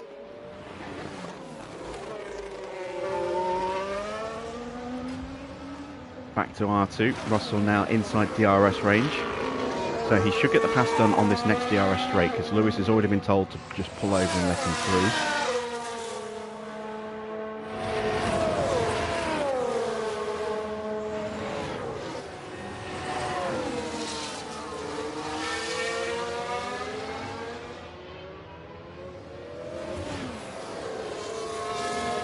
I didn't see if the DRS flap opened. It might be a bit difficult for a DRS flap to open with a damaged rear wing, I don't know.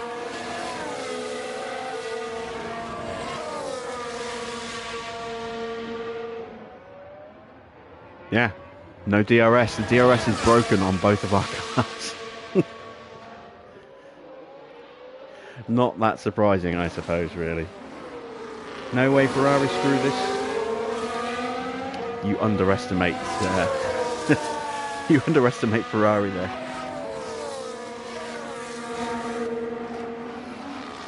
The yellow flag. I would so laugh if that was Leclerc in the wall. The second I'd said that. It was Schumacher. Now we can see what happened.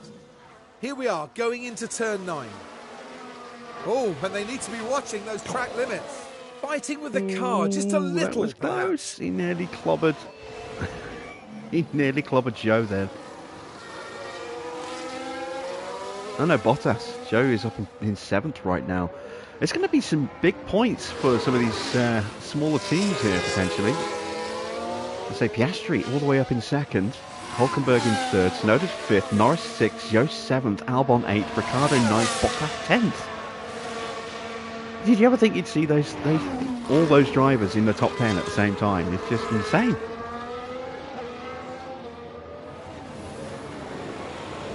I don't think it's a question that's too unsafe to open the rear wing. I think that just the mechanism is broken.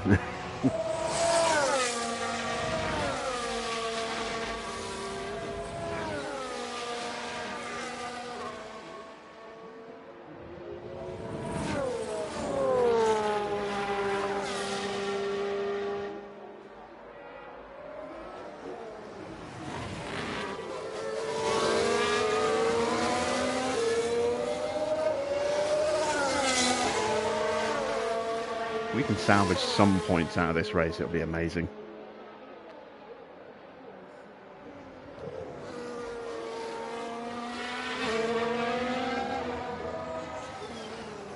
Thinking about it, I probably should have gone medium soft when we boxed them to fix their front wings and change their tyres, just to give them a little bit more of a chance. We'll see. It's not beyond the realm of possibility that we just do a one-stop. I mean, the tyres will struggle, but it's not like we're pushing them at all.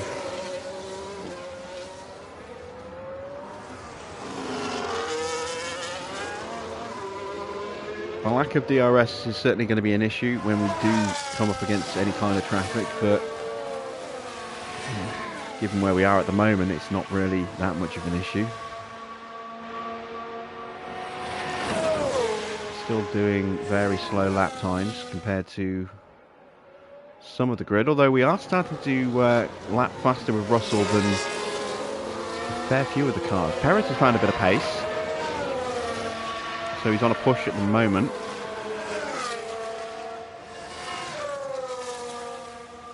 We're lapping faster than Schumacher, Bottas, Magnussen, Ricciardo, Zhou, Albon, Norris. Actually, we're lapping faster with Russell than almost everybody on the grid. I think the only car who is faster than us at the moment is Perez. That's not bad. Tyres will probably play a part in that. Oh yeah. Yeah, tyres are starting to look a bit bad for a few drivers there.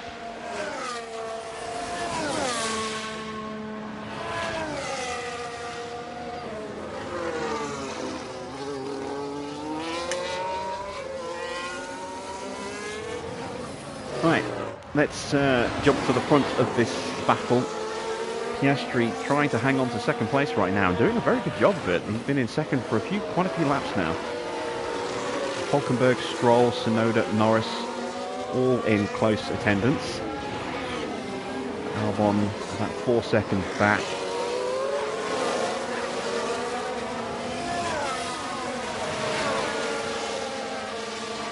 And just think, if something happens to Leclerc, this could be a win for Oscar Piastri, which would be insane, given how poor he normally does because of how bad his stats are.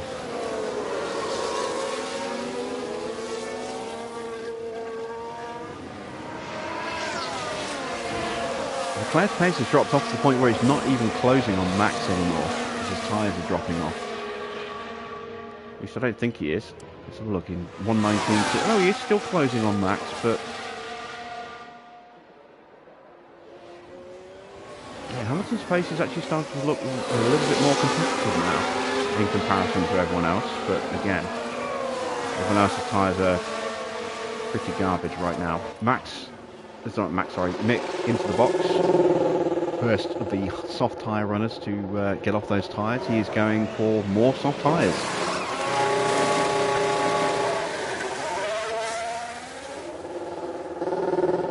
Hey, we might get an overtake here.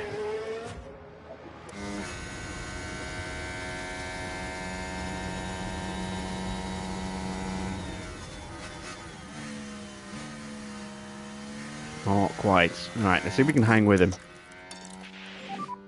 Push and hold it, overtake. Yeah, copy.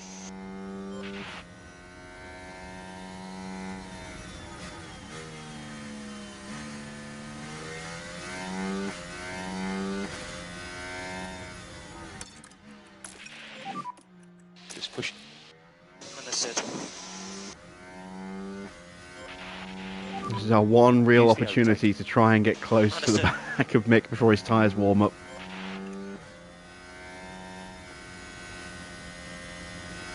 With no DRS, is the push worth it? Well, if we can stay in his slipstream, even if it's just for a couple of laps, it'll help push us along a little bit quicker. Like I say, I want to see if I can at least, salvage a point or two with George. We've still got some pit stops to make anyway, just for the pit stop competition. Well, let's see if we can at least hang with Mick for a lap or two, because despite the fact that our car is damaged, on paper it's still a much quicker car than Schumacher's, and George is a much better driver than Mick. So he's got an outside chance of maybe sticking with him. But having the DRS would certainly have helped.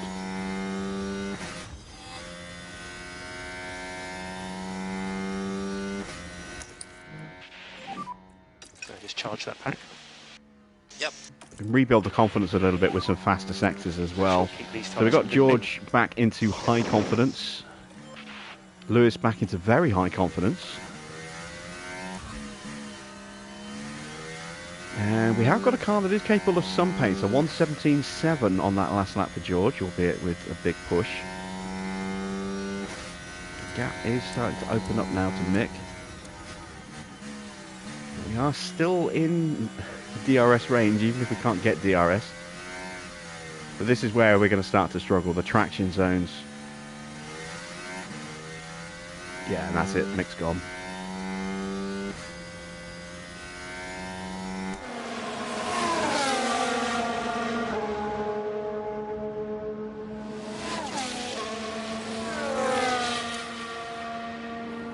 .119.1. We're still lapping faster than Bottas, Ricciardo, Magnussen, on par with Perez, faster than Zhou, faster than Albon, faster than Norris, and Tsunoda, and Stroll, and Piastri, Hulkenberg, even faster than Charles Leclerc on that last lap. So, yeah. Like I say, the win is gone. There's no chance of us, getting back even anywhere near the podium, but bottom of the points, maybe? If we're lucky. Another safety car. Well, we hadn't say another safety car. We had a VSC, but if we get a full safety car to close the field up, who knows? A quick and clean stop for Charles Leclerc, getting off those softs and onto a set of mediums. Mechanics out for Zhou. Magnussen into the lane as well.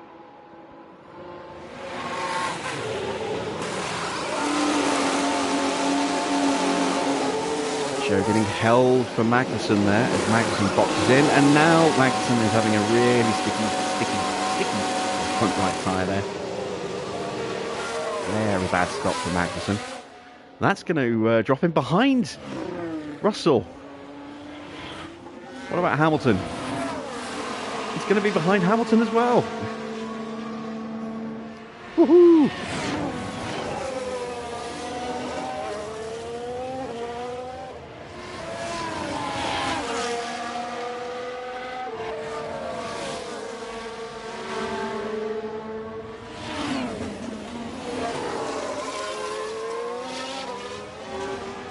Taking Verstappen out of the equation, we are no longer last. For now. But our tyres are at 58%. This will help as well. Lewis will get a little bit of an extra confidence boost for successful defences, but he will lose quite a bit of confidence when he gets overtaken, which is going to happen. You see George on the back of Joe. Ricardo in the box. We've got a yellow flag. Don't know what it's for or who it's for. A yellow. It's a yellow as opposed to a red yellow. It's a lock-up for Perez. Let's see what happened there. Now, this is Sergio Perez. Things were all right here. Just overcooked it on entry and almost torpedoed into the back of that Williams there. By that point. George gets up to P12. Lewis a little bit too far back. And there he goes, getting overtaken. And loses a big chunk of confidence. He's still in high confidence though, that helps.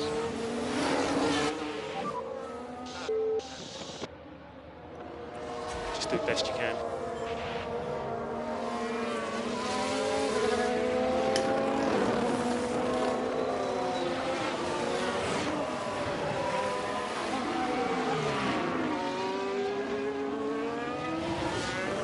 I wonder if anyone is going to be brave enough to try for the one spot. As Norris boxes from 5th. Hulkenberg has got back in front of Piastri. Perez is coming in after destroying his tyres with that lockup. There he is. Another set of softs from Norris. Clean stop. Perez going for another set of mediums.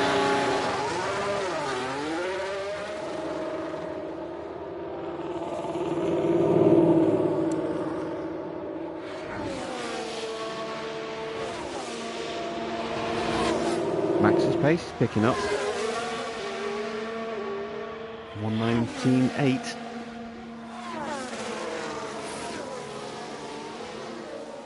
As Perez comes out behind Ricardo.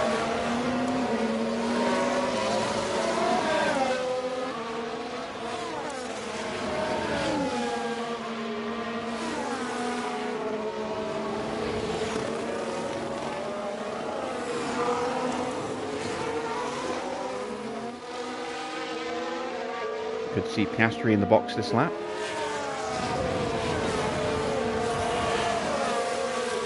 He stays out, but Stroll boxes from behind him.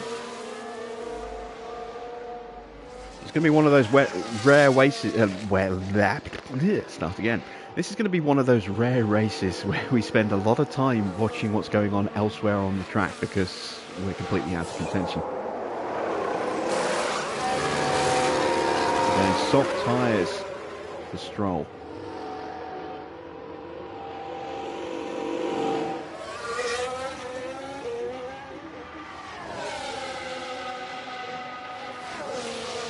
And he's going to come out behind Norris.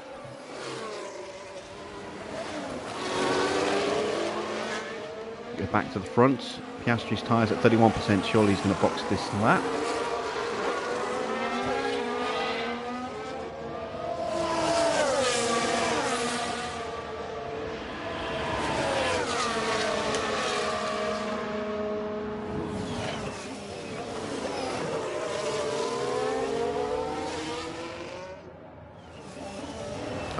Started on the softs and blitzed away. Could have been clear of that carnage behind us. Could have been. As Piastri does box this lap.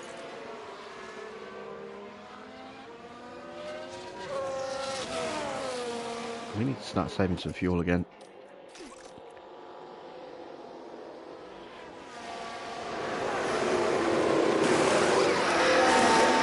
Both the Williams cars are coming in on the same lap. Yuki goes for another set of mediums. Has to wait for Piastri to go through. Cameraman getting jostled there. And Albon goes for a new set of softs.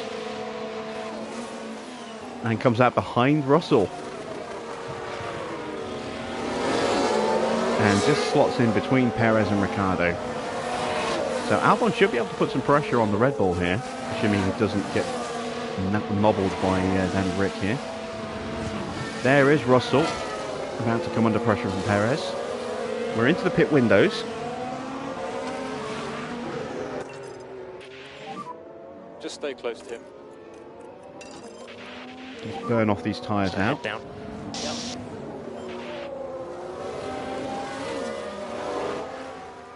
Unlikely we'll be able to hold off Perez. No, there we go. But say if we can at least make it difficult for him.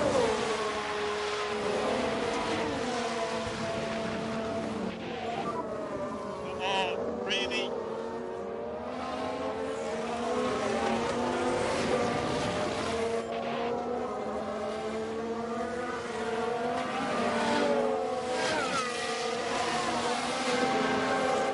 I was really hoping we'd get a safety car, but having to drop that far off the back of the pack at the beginning has not done us any favours whatsoever.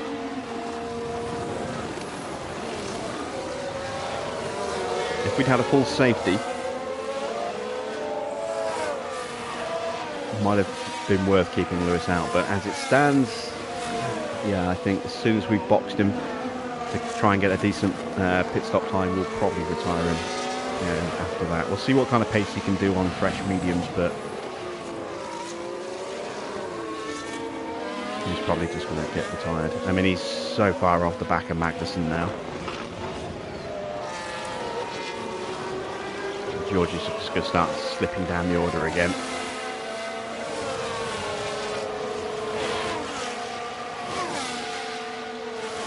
As Nico Hülkenberg boxes from the lead, Charles Leclerc retakes first place.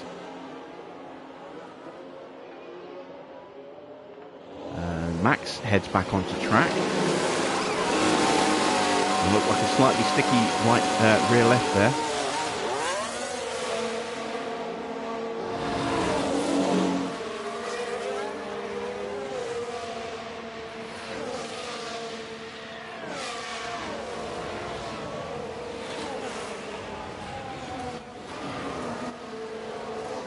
Perez right on the back of, got past Hulkenberg, pushing onto the back of Zhou. Just 1.5 seconds behind him. Max onto a fresh set of mediums, and let's see what kind of pace he can do. Looks like he's about to be lapped. Is that by Piastri? I think it is. No, it's by Norris. Norris is in P2 now. So Norris's undercut has certainly worked for him.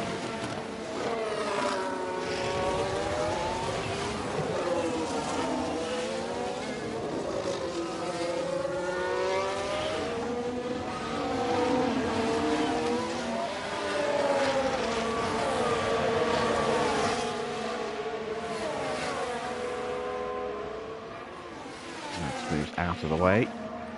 Russell has been overtaken. We're in his optimal pit lap. Let's go ahead and box him this lap.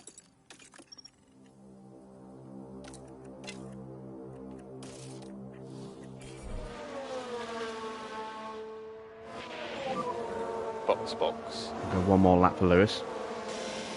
Yes, box.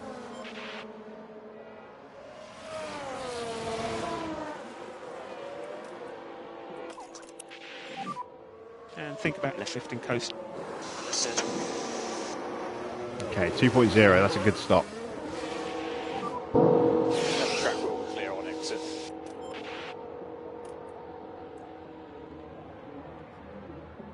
That should be fastest stop of the Grand Prix.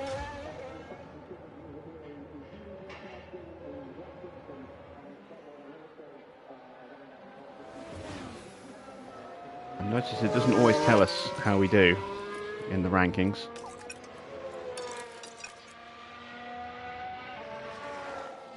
Just bring those tyres in gradually.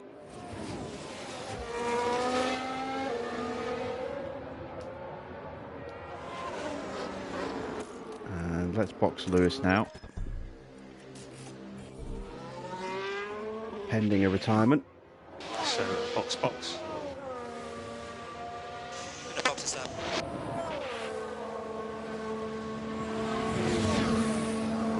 Bottas is in the pits.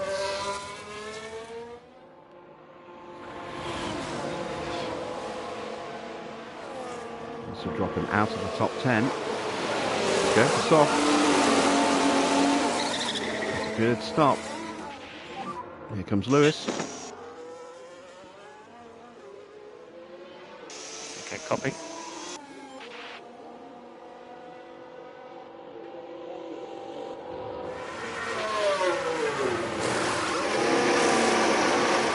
And that's a good stop as well, 2.1. Clear on exit.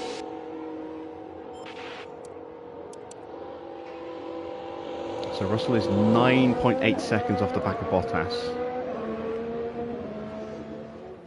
Has he got the pace to at least close down Bottas? Looks like he is closing a little bit, but Bottas has just boxed. So his tyres are still cool. George is almost up to temperature.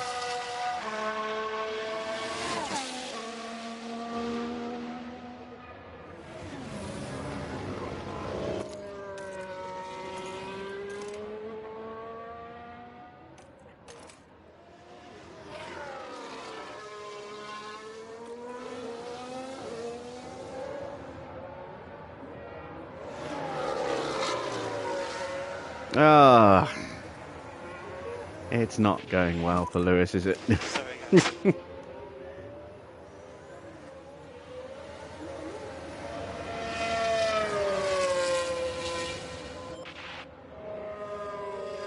don't need to see the replay, we just watched it happen.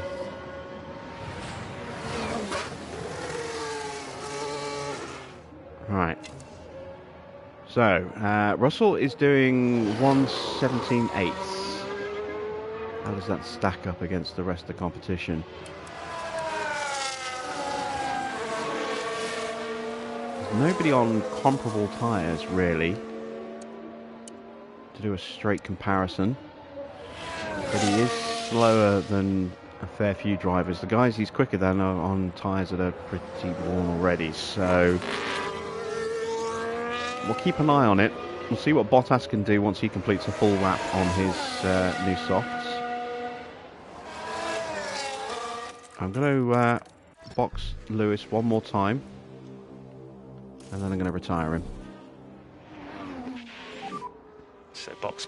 In fact, actually, let's let him go out in a blaze of glory with a sprint lap on softs. Box.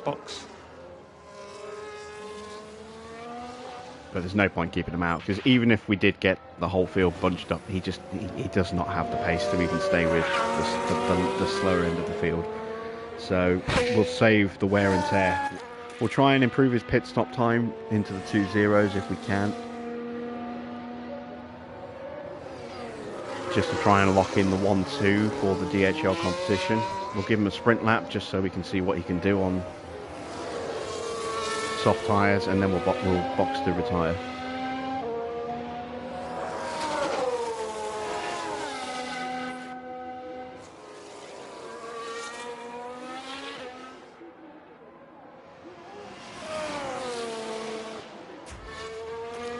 George setting a new personal best in the first sector. 2.0 stop for Lewis. Excellent. Watch the yellow line on exit.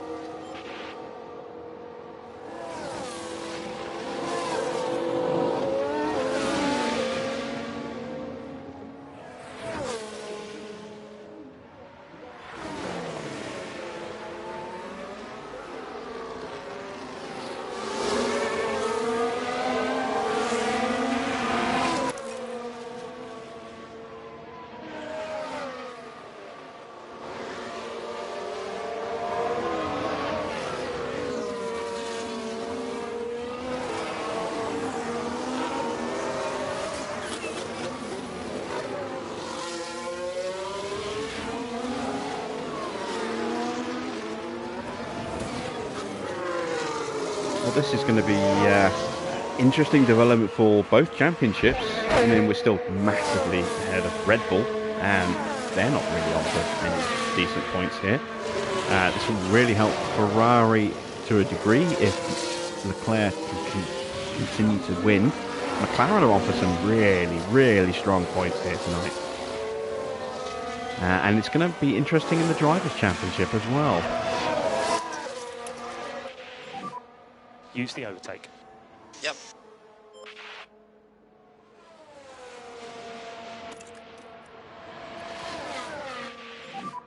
Okay, let's go for it. Understood.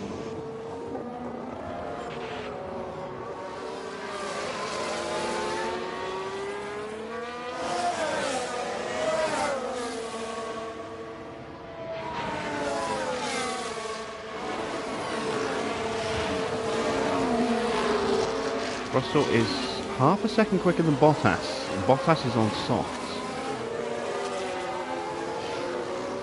I don't know. With the safety car, Russell is definitely on for points. Because he's got pace. Even with damage, he's got some pace still.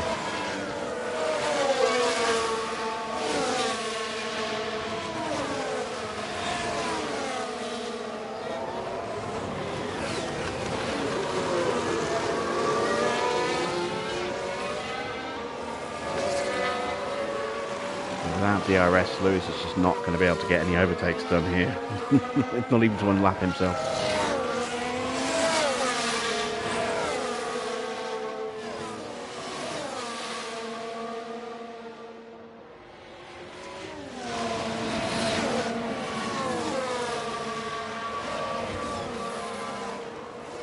Okay, so let's retire the car. The 1:17.3, not a bad final lap, but I mean that shows you how much damage he's got compared to George, where he was on full push with tyres, fuel and battery, and was on soft tyres, and he was still only a tenth faster than George, who's just pootling along on medium settings, on medium tyres.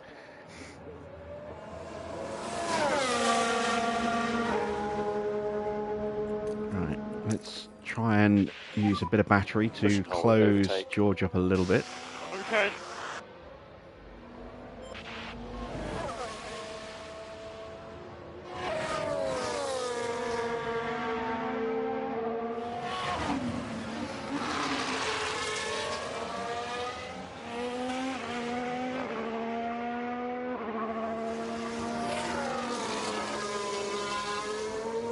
It's now a one-car race for us.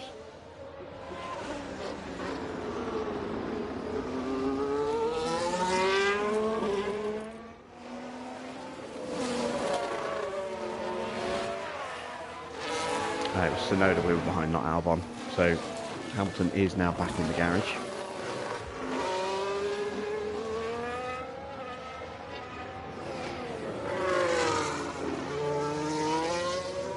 And whereas I thought we were definitely going to get laps, maybe not so much anymore. We are keeping decent pace in comparison to Leclerc. So we might have to do more fuel saving with George here. A 1:16.5, that's pretty quick. What is the fastest lap? 1:16.1. We're only a few tenths off the fastest lap set by Norris.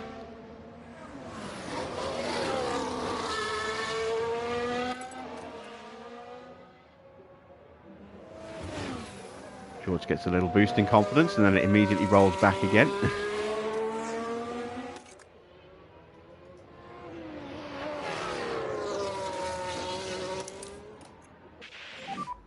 Charge the pack. Okay. 5 seconds off of Bottas.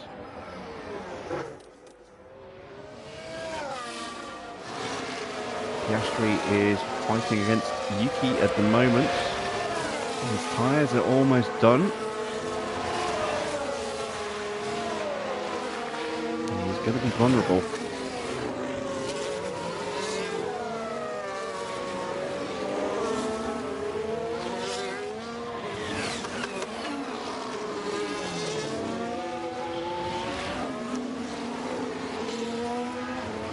Perez has fought his way back up to 7th place.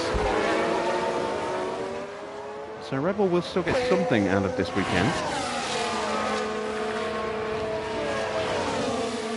So Ferrari have missed a huge opportunity with Sainz being taken out to get massive points over Red Bull in the Constructors. But they will still score quite heavily against them if Leclerc wins the Grand Prix. It's going to be really interesting to see who gets on the podium behind Leclerc. Can McLaren do the unthinkable and get both cars on the podium? That would be insane. And also kind of awesome.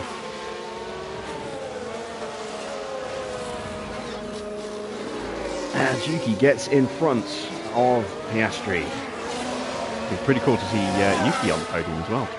That's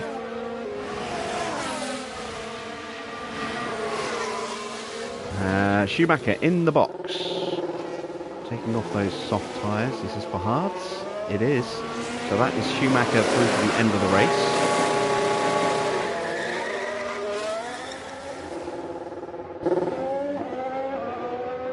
Let's see what kind of times he can do on new hards against George, who is now 4 seconds behind Bottas. He is definitely closing by 7/10 of a lap. And about 2 seconds on Ricciardo on that last lap as well. George is looking good for maybe challenging for a point here. And if we get a safety car that bunches the field up, who knows? Could maybe get up into 7th or 8th.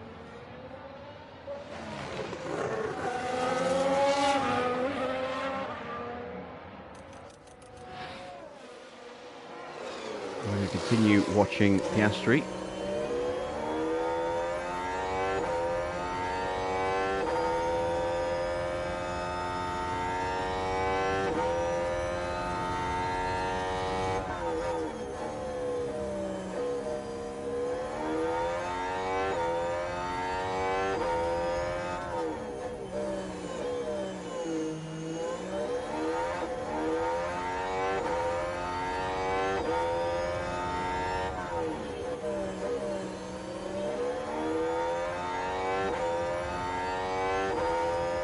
He's just dropped out of DRS range. Yep, no rear wing open this time round. And that's Yuki going to scamper off. We are going to see Piastri in the box pretty soon. Those tyres are almost gone. That is Max, who has got close to the back of him.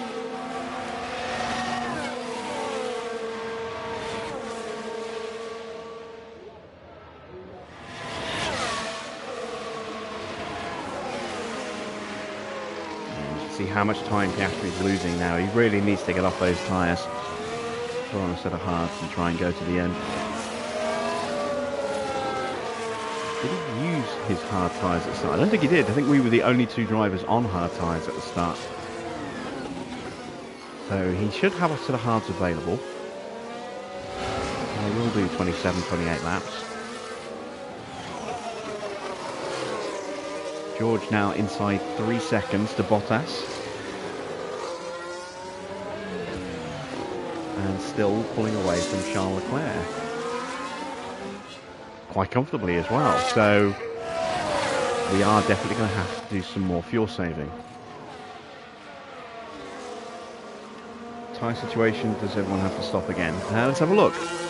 Leclerc, Norris, Stroll, Tsunoda, Piastri, Hulkenberg, Perez, Albon. Yeah, pretty much everybody except Schumacher has to stop again. And there goes Stroll, speaking of Stroll. And Piastri's in as well. Piastri stayed out a little longer than he should have done, really. Would have been better boxing a lap or 2 earlier, but never mind.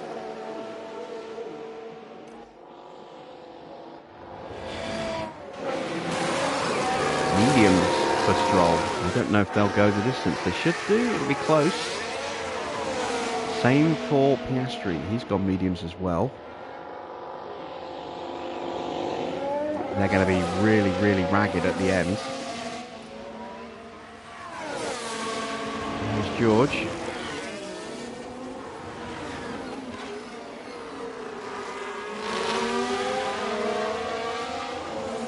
Right, so Schumacher's done a couple of laps on those tyres, and he's still slower than Russell. That is definitely encouraging.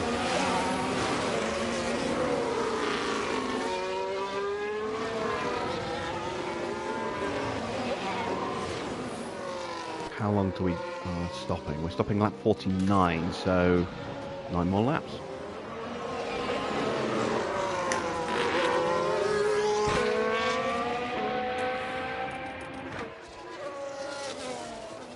Norris boxes from P2.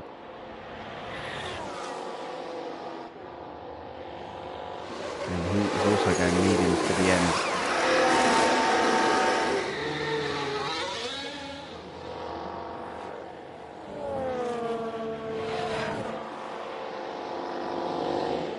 Where's he going to come out?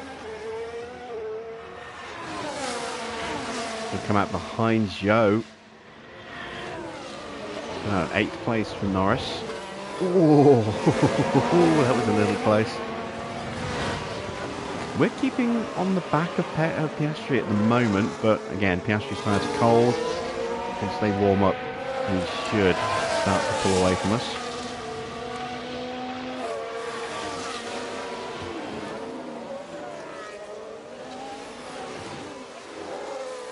But if we can stay with him,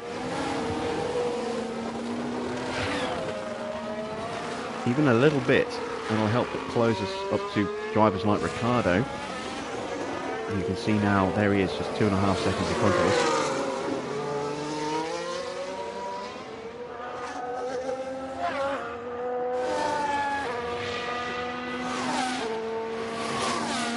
And Bottas is only just in front of Ricciardo, so Bottas has caught and passed Ricciardo.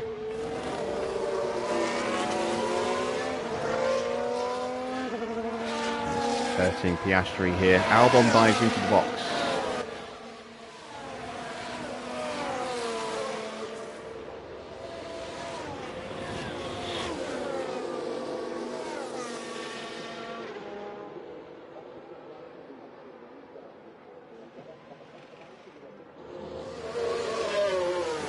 And that's mediums to the end for Alex Albon. Decent stop. Nothing groundbreaking. He's going to drop behind Schumacher.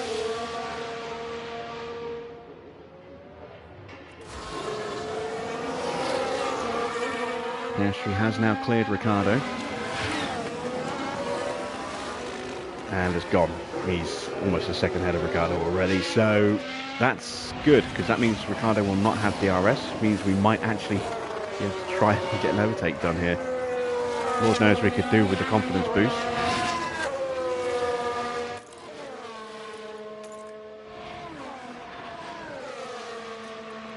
Up the tyre pace a little bit. Happy to start reducing that, management. Yeah, copy. And drop the fuel save. Hulkenberg boxes.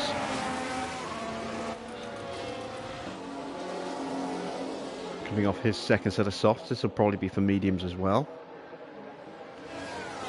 Yep, there we go. Clean stop. Piastri sets a new fastest lap with a 1:15.2. Now that he's in clean air. We're going to get out ahead of Hulkenberg, and we are within half a second of Danny Rick. Can we overtake him before we get overtaken? That would be nice.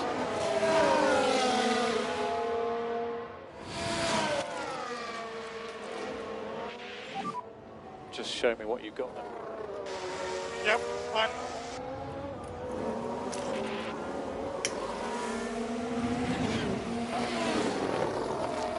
We'll give him some battery as well.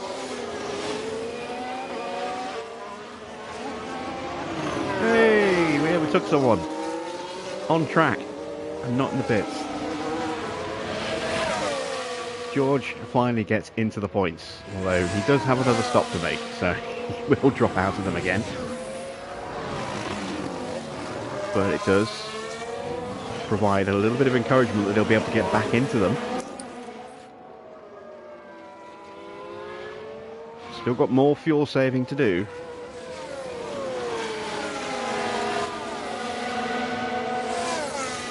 I'm amazed after all that drama we haven't had any other incidents.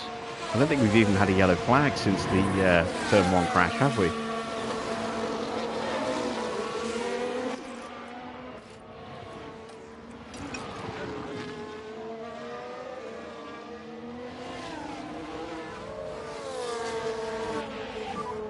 Let's just manage these tyres. No, we've had a couple of yellow flags. I think it's only for, I think there was a lock-up for Perez. Maybe a car went wide. Hamilton had that spin just after we boxed him.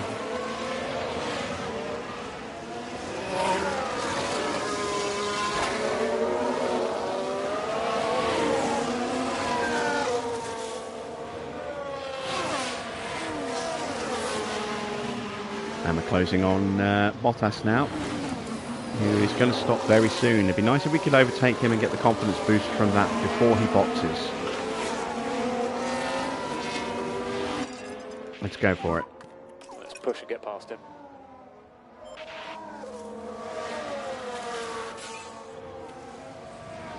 A 1:15.1 from Lance Stroll.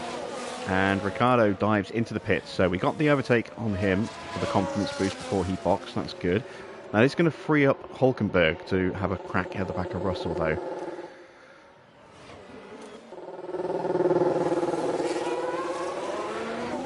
Inside a second of Bottas now. Hard tyres going on for Danny Rick.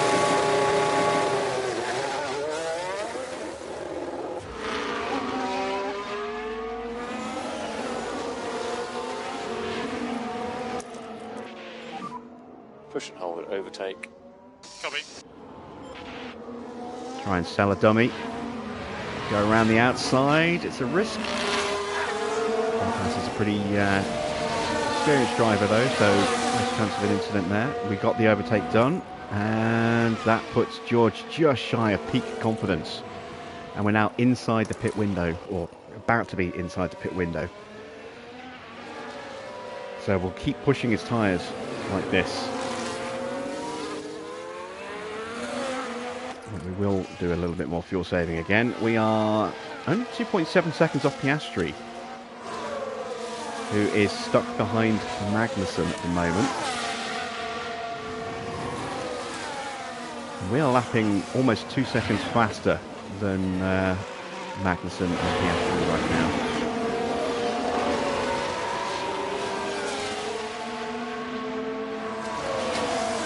Tsunoda comfortably in second. Perez has got himself onto the podium, although he's still got to stop again. But, yeah, he's in contention for a podium, depending on what tyres he goes next, because he's only 6.5 seconds at the back of Yuki. So he's up there. If they could rescue a podium out of this.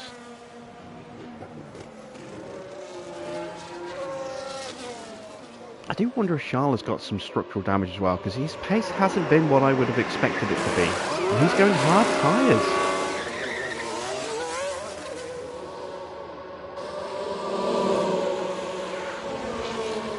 Very unexpected choice of tyres there. As Max goes through. No, Perez. Max is about to come through. Here comes Norris. Norris gets him. So Leclerc is down to 4th. With Tsunoda and Perez still to fight. Norris is now in the lead of this Grand Prix. Just. This is the race that just keeps on giving in terms of unexpected positions here. We're within a second of Magnussen.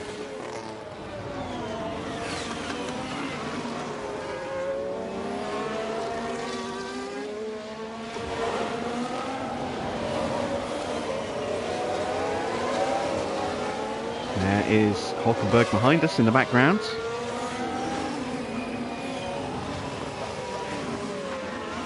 This will be a harder overtake to make. Oh no, he's gone for it. He's just gone straight up the inside. What a great move from Russell. And that is full peak confidence. Just before his pit stop. Beautiful stuff. I want to see that one again. Let's take a look at the replay. Right, see if we can get a better angle. I didn't think he was going to make it, and then there he just dived up the inside. And George Russell says thank you very much.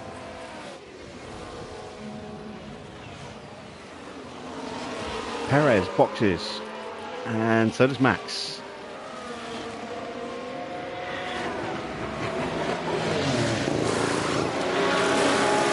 Oh, it's a sticky stop for Perez.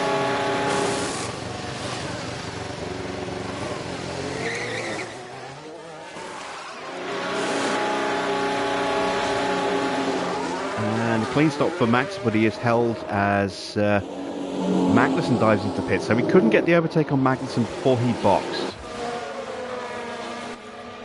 But we are now going to box Russell on this lap and try and get the overcut. Box, box. Copy, box.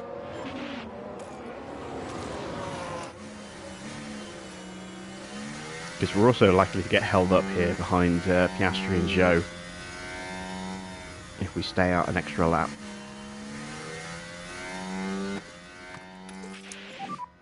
And overtake is available.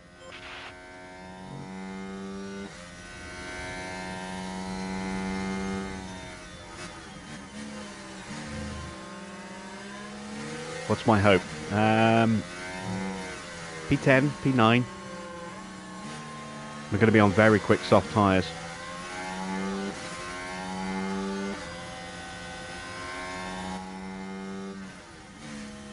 And we dive out of the way of those two.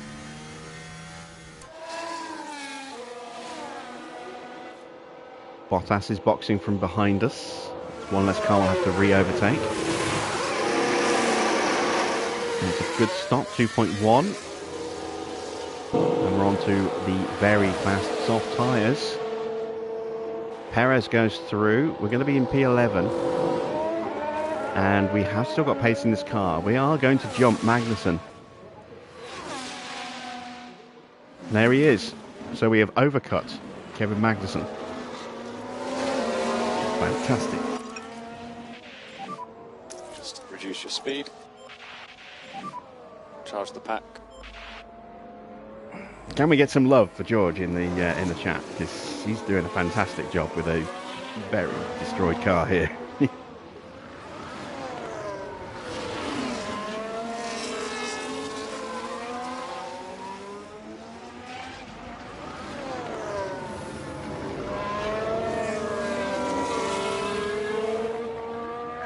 So, is that Max in front of us?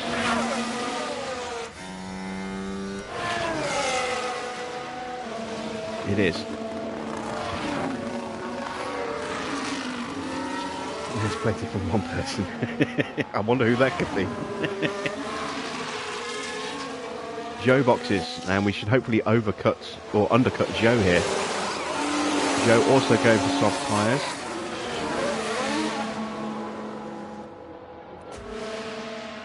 Can we get the undercut on Joe? We've got a yellow flag. We've got past Joe. And, importantly, we've got Magnussen between us as well. Hulkenberg is locked up. Nico Hulkenberg there. Everything's all right here. And he is in front of us at the moment, so There that goes the is steering. Now, going they to did bring leave him it very closer late. to us.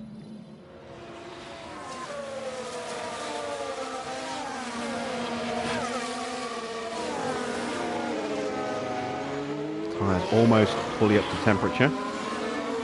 We've saved enough fuel now.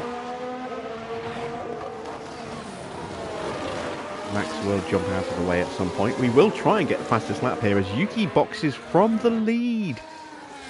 So, Leclerc and Norris resume battle for first place. Leclerc has jumped back in front of Norris since we last checked in with him. Where is Tsunoda going to come out? He's going on to soft. Clean stop. And he's going to come out behind Hulkenberg, but ahead of his teammate. A long way ahead of his teammate. And we are closing on Perez, who is stuck behind Schumacher and Albon. We still have not passed Verstappen yet, who's doing 1:15s. So, no rush, because he and I are the fastest drivers on track right now. And our tyres are now up to temperature.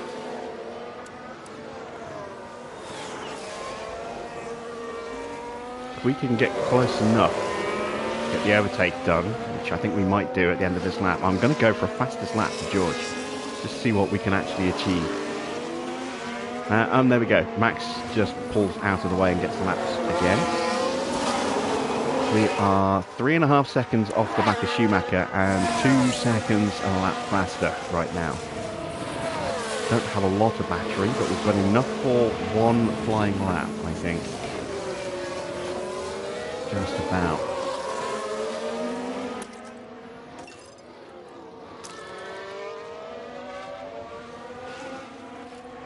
Let's see what we can do. Perez has got past Albon and Schumacher now.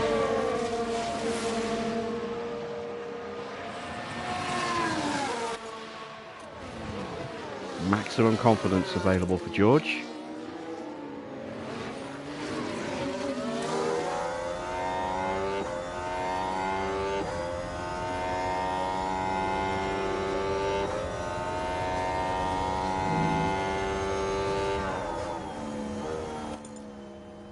Green in the first sector, so first for best, but not purple. We're just eating up the ground in front of Schumacher here.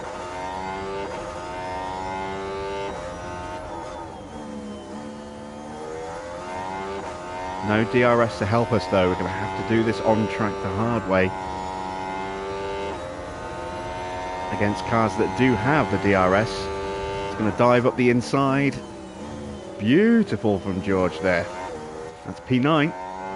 And we're out of battery, and he was purple in the middle sector. Can we actually pull off the fastest lap here? That would be incredible.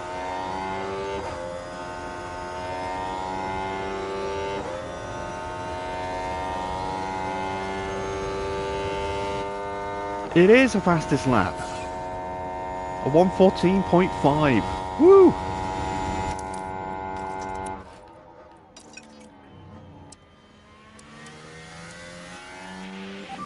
Let's drop these tyres down. Let's save a bit of fuel. Let's refill the battery, because we are going to have to do all of these overtakes the hard way. We're only 3.5 seconds off the back of Perez as well.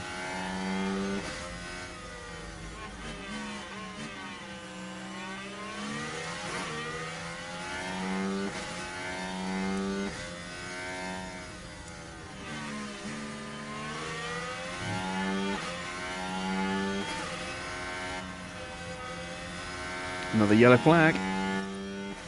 Someone's had a spin. Is it someone in front of us, please? Yellow, yellow. It's Ricardo.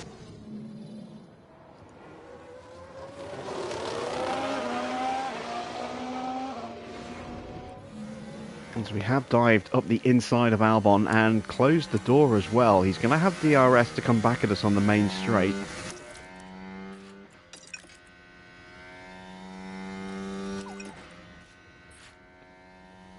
Has he got the pace?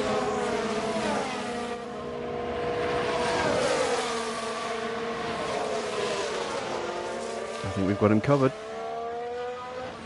Yes, we do. Good stuff. Right. 4 seconds to get to Perez. He's doing a 1:16.8, we did a 1:17.0. Let's see what we can do on this lap.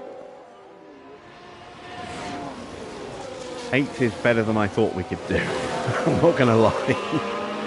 I thought 9th would be probably as high as we could get, but we've had more pace left in this car than I was expecting, so it would be so nice if we could get up to 7th as well. Let's see, Hulkenberg is lapping quick enough that we're not going to catch him, I don't think. So he's another 8.5 seconds ahead of Perez, but Perez is on. We've taken a few tenths out of him this lap.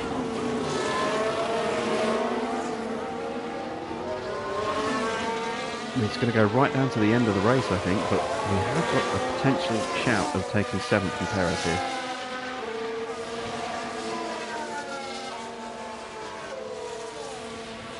And if we can hold on to it, that bonus point for the fastest lap will also come in quite handy as well. Norris has now been dropped by Leclerc by about a second and a half, but there's still time. I think Norris's tyres are about to start losing pace though. Leclerc is probably safe now. Stroll, a long way back in third, is probably safe from Tsunoda, although Tsunoda's on younger, faster tyres, so let's see. Tsunoda's lapping a second a lap quicker. It is still possible for Yuki to get on the podium. Piastri, his chance is gone, I think. And we were a couple of tenths faster than Perez on that last lap. And a second and a half faster than Albon.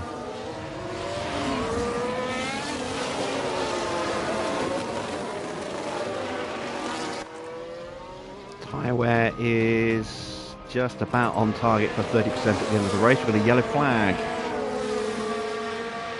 Don't know what it's for. It's Perez running wide. That helps. Let's have a look at the action. That really it's all helps. at the final corner. Oh, we've seen a few go off the track there. They've That got takes to a be huge careful amount of and speed watch off the him car there. at one of the fastest parts of the track. And we are within striking distance. Look at that.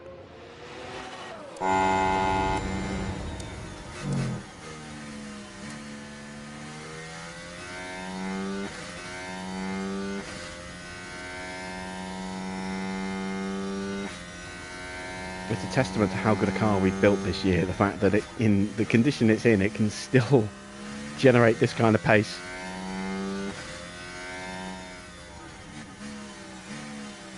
It's only been possible though because it was Lewis who took the brunt of the shunt and suffered the powertrain damage. If Russell had suffered that damage, you know, he would have had to retire as well because he just wouldn't have been competitive. But his engine, etc., was luckily pretty much unscathed. As he does a 1:15.9. Perez a 1:18.5 thanks to that little trip across the gravel there.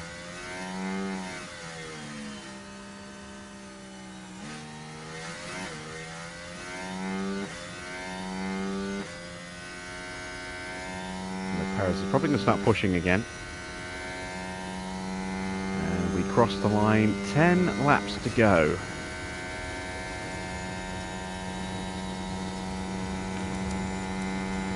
We do have tyres in better condition.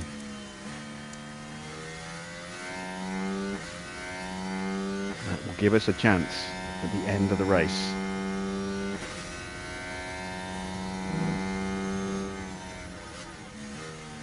And, you know, maybe Hülkenberg is on. I mean, he's stuck behind Piastri at the moment by the look of it. Well, it's not even in DRS range, it's 2.5 seconds off, and we are lapping over 2 seconds a lap faster than him right now. Maybe Hülkenberg and Piastri are both on.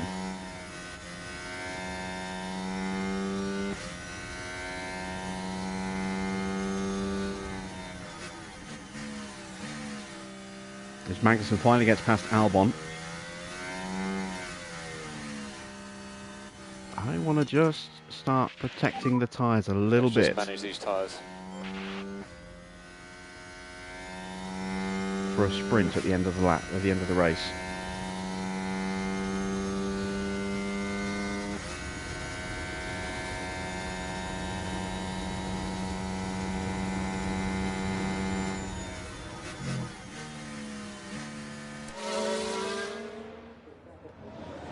Zhou's got past Albon as well, so Zhou and Magnussen are going to keep fighting all the way to the end.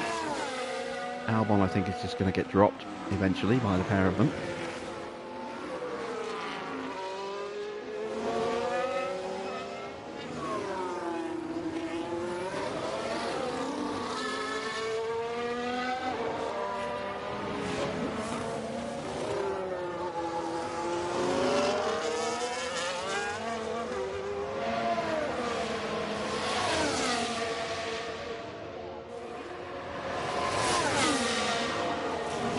Increasing a little bit on this because we are just taking a bit of pace out of these tyres to make sure that they've got enough pace for a push. I'm also thinking that Perez is going to get held up a little bit behind Hulkenberg, which will give us a chance to maybe just naturally close that gap anyway. I think he's pushing this lap, actually, given how quickly he's been pulling away. Yeah, 14.9. He's on a push right now. We did a 16.1. It's 18.4 for Hulkenberg. Perez is definitely trying to get hold of him. Maybe Perez is going to be a little bit too much of a challenge for us if he's got that kind of pace, available, and DRS. We do not have DRS, but Hulkenberg is definitely going to be someone we can attack.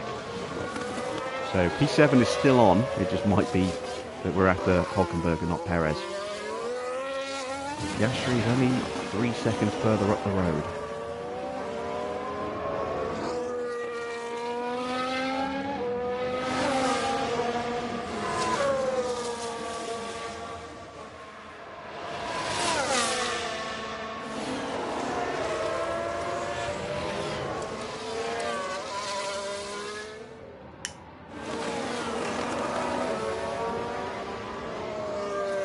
Joe has got past Magnussen. Not that surprised, given the difference in tyre life.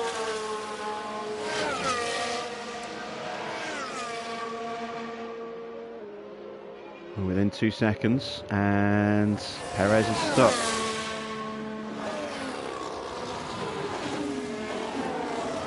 Let's switch this up a little bit. Charge the pack. A little bit heavier on battery saving, a little bit more pace on the tyres.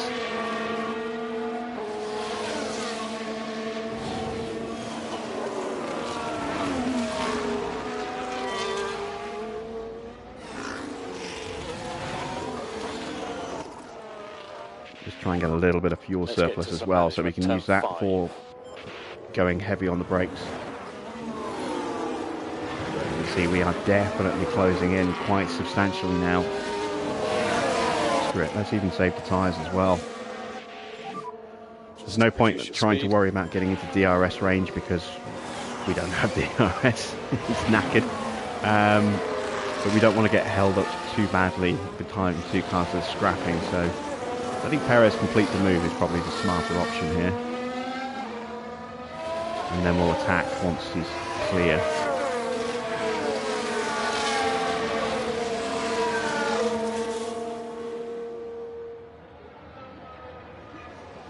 Because Hulkenberg has got the DRS back on Perez, he's going to retake that place. Which is going to slow Perez down for another lap.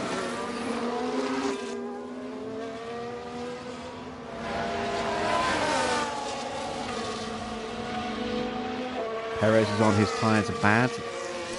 Yeah, his tyres aren't great, but he has got the ability to use DRS that we don't, and that will be significant. You know, if we can get past him, there's every chance he'll just jump us again on the main straight. Which is why I've been looking after the tyres so that we try and have as much of a tyre advantage over them as possible to help prevent that. We're within a second. Battery is almost full.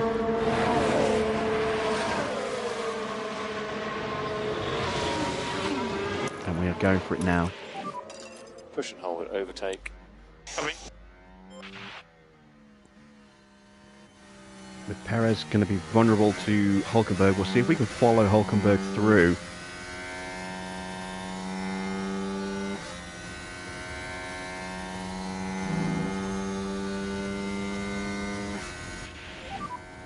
Five remaining. Coming.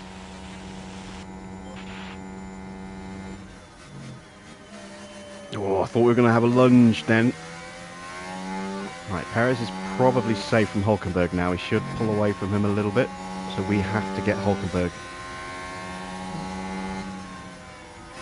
And I think we'll do it on this exit of turn 5 here.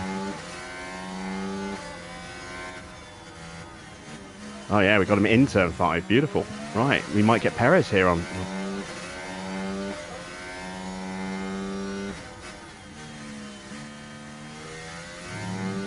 We did just give Perez a DRS.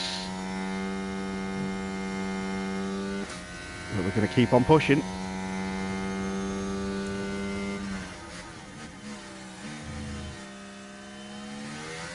2 seconds to Piastri. Can we get 5th? We've broken Perez. He's not going to get DRS from us this lap. Maybe his tyres are just too gone to actually counter-attack us now. Yeah, 35%. They are way off. We've got really good pace left in these tyres. So the remaining 4 laps. Let's not go overboard. They've still got 4 laps to do.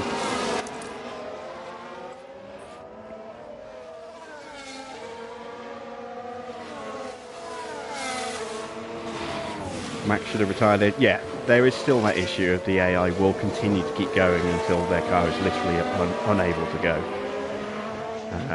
So Max should have done what we did with Lewis and just gone, it's time to just call it a day. Just calm those tyres right down before they melt. 2 seconds clear at the moment. Let's go into harvest mode. We're not going to catch Yuki, I don't think. We don't have that kind of pace. Got a yellow flag. Oh, it's Yuki spinning. We are going to catch Yuki and we're going to pass him. My God, we're up a P4. So currently have a yellow flag. Copy.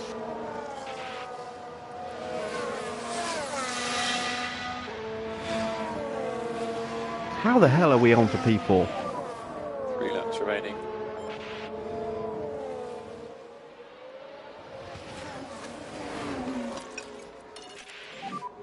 So happy to push now.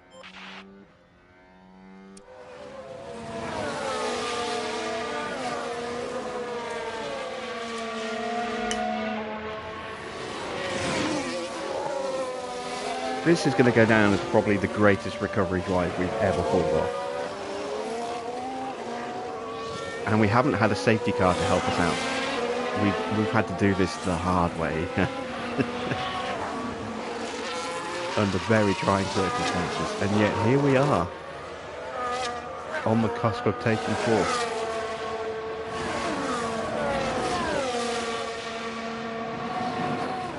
Perez has just got nothing in response.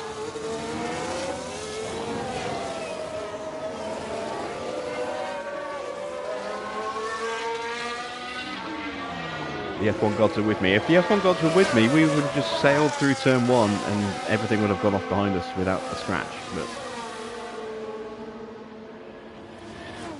this is us laughing in the face of the F1 gods. And I do realise that I am jinxing myself by saying that. This is where I wipe out, trying to take out the position from Piastri.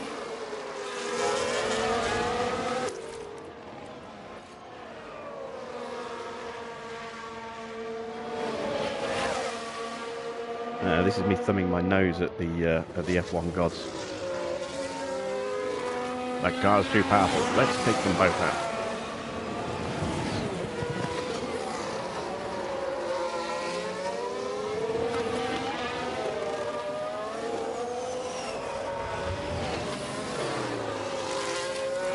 Piastri's tied down to 26%.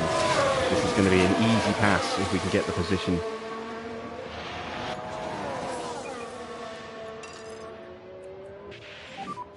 Just stay close to him. As long as we can get the step on the main straight, we've got him. We've got max confidence still. But we are going to put him into clean air.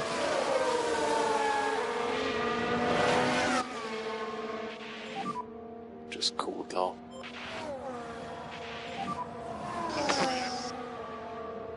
One more lap.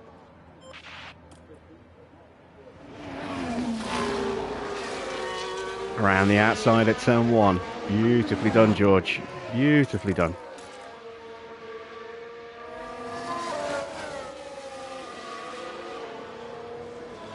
Let's take a closer look.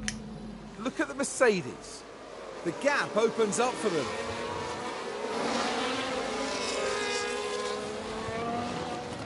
Closer and closer to that podium. Yeah, that's just a little bit too far ahead of us. Unless Stroll does a Yuki.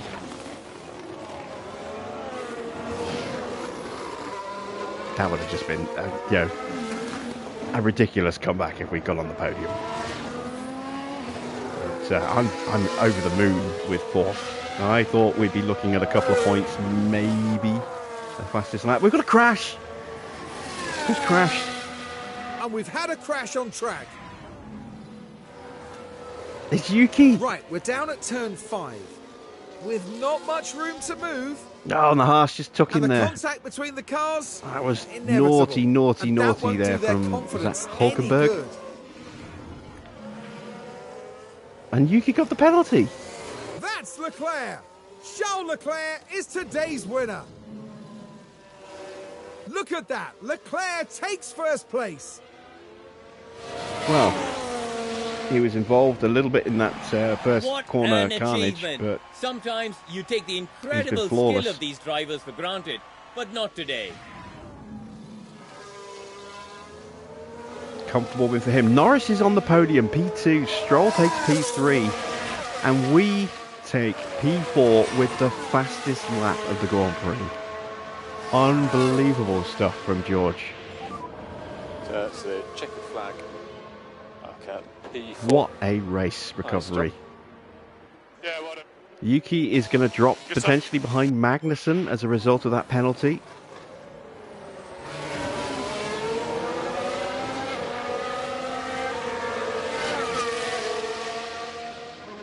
So he will only get 1 point. That's such a shame. Huge points for Aston Martin. Zhou finishing in 8th place thanks to the Tsunoda penalty. And just Danny Rick to cross the line.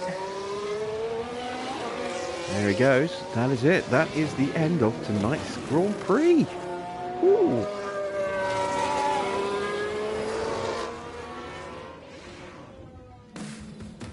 Unfortunately, that ended up being a disastrous day for Lewis. Having to retire early will no doubt be a bitter disappointment. But today is done and it's all about looking forward. Out and onto the podium steps Charles Leclerc, the driver from Monaco, really deserving of that top 3 spot. Their first win of the season, and the team looking on will be very proud, I'm sure. Oh, he's looking suitably And miserable by the there. looks of things here in Barcelona, the party's He had a only chance just for a beginning. win there and he just didn't quite have the pace.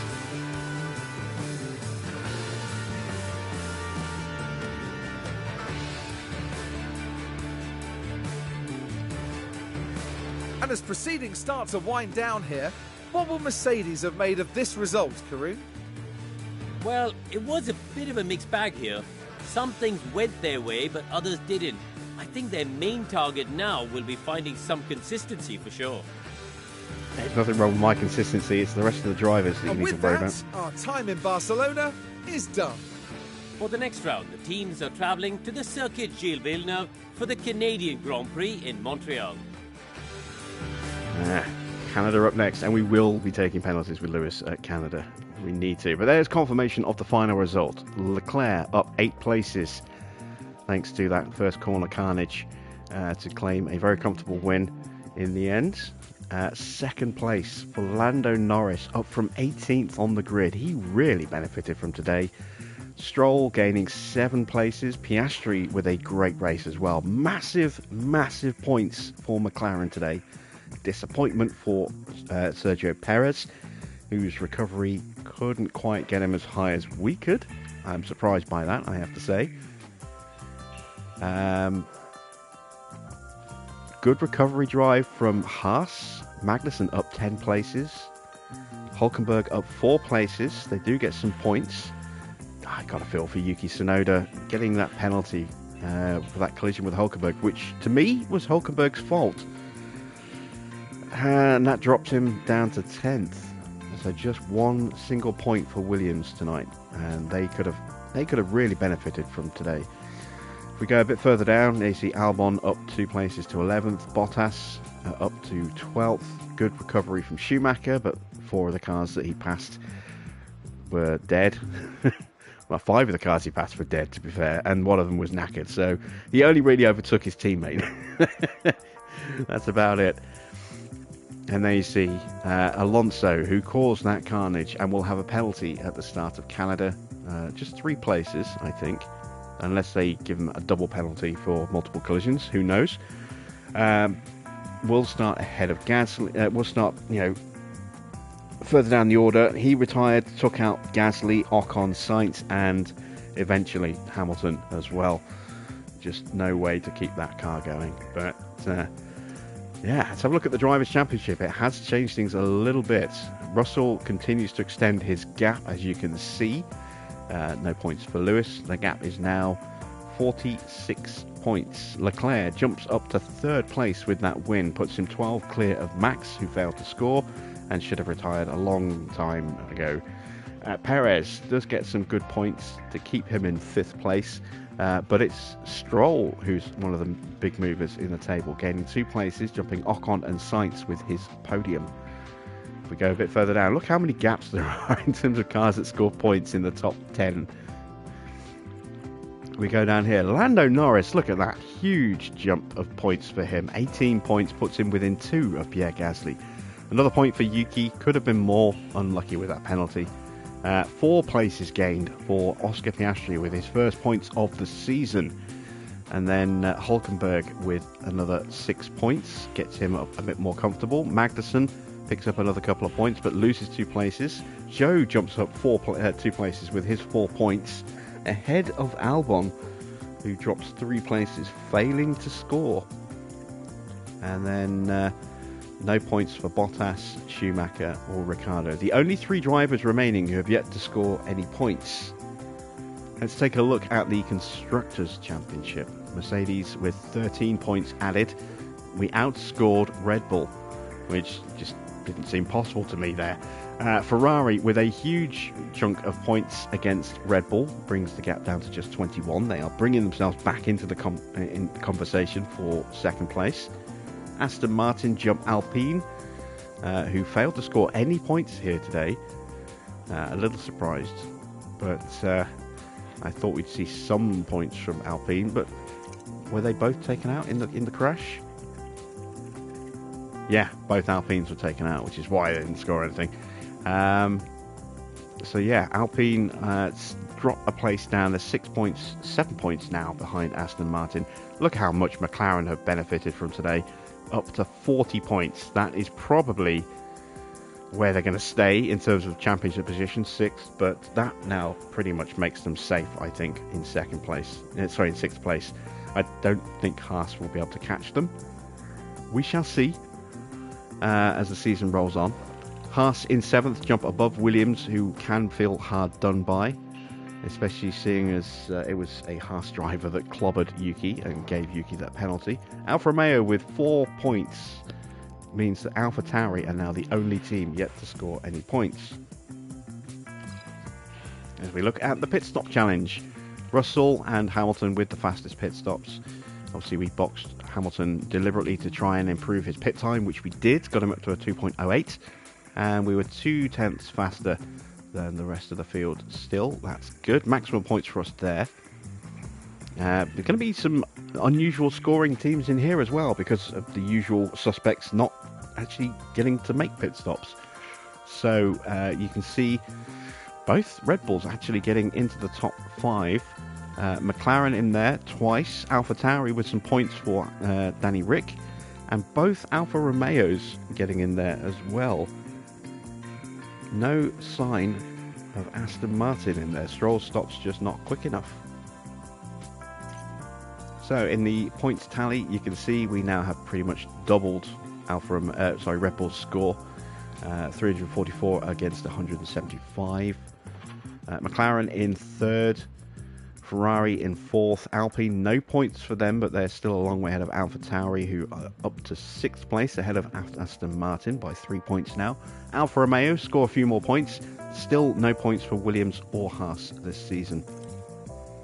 And they can see those first stops there, very slow, given that we had wing changes on them. I don't know why the clock says 7.5, because they were 8.3 second stops. So that's a little odd, but yeah, it is what it is. And there is the fastest stop there for George on lap 27, and Lewis's fastest stop on lap 30, right before we boxed him to retire. So, 8 successful overtakes for George, 1 failed overtake, 1 successful defence, 3 failed. Lewis's stats are going to be abysmal. 0 successful overtakes, 1 failed. 2 successful defences, 1 failed. Yeah, he just had no pace left in the car after that shunt. So, yeah, we'll see what happens in Canada. He'll have a brand new everything going in there, but are we going to have enough parts? That is the other question, because we've got to have a look at that. Some more experience gained for Teo, and show a decent showing in practice, 14th tonight. But we did fail our sponsors. So we lost our finish position guarantee. Incentive. And luckily, it was the incentive, so we didn't take a penalty for that. However, on the guarantees, I thought we did get the fastest lap. It's done us dirty on the fastest lap again for some reason, unless someone snuck it at the last that I missed. I could have sworn George had the fastest lap. But you can see we have not broken any other performance guarantees there, so we haven't taken much in the way of penalties. 4.7 million in the bank. That's much needed money.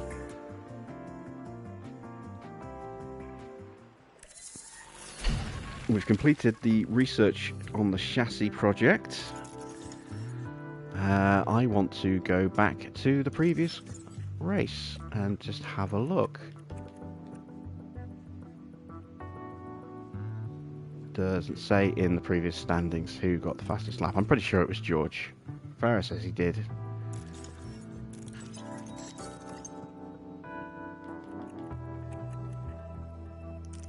Right, so how bad is the damage? We need to change the chassis. Let's swap that out. We only have 1 of the new chassis, so we'll put on a Mark II for now, because we want to try and keep the cars balanced where we can. We'll do Lewis's parts separately in a second. We need to change the rear wing. We have got 2 rear wings, so we'll go ahead and install one of those. Side pods are okay, underfloor's okay, suspension has gone. Let's swap that part out. Now onto Lewis's car, and this is going to be painful. So suspension is gone. Okay, so we're going to have to install that on both cars. Again, keeping parity of equipment between the two. Change out the rear wing, because that just failed aero testing. There we go. And replace the chassis, which was destroyed in the collision. So again, onto the Mark II chassis. Right, we've got a fair few parts we need to get made. Let's see. We need more chassis, we need more suspensions, need more rear wings. Underfloors are on the way, I think.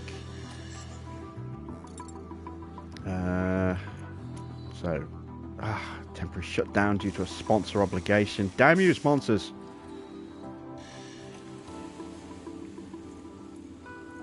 And that's the total damage in terms of car parts there. You can see 6 parts destroyed and 1 failing.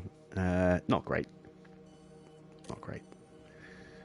Let's have a look at the F2 results. Jack Crawford getting a podium behind Enzo Fittipaldi, who is looking quite strong this season. Farah's gone back, and it was by nearly half a second. So yeah, we got screwed there. Got screwed out of our prize money. Grr. Not happy about that. Definitely a bug in the game somewhere. We do not have weather yet for Montreal, but we've got 11 days to go, so we'll find out in the next few days what the weather's going to be like. Let's advance time a day, get rid of that sponsorship obligation. Now we can start making parts again. So we've completed these side pods. Can we fit those to the car now, or were they just spares? Oh, they were just spares. Okay.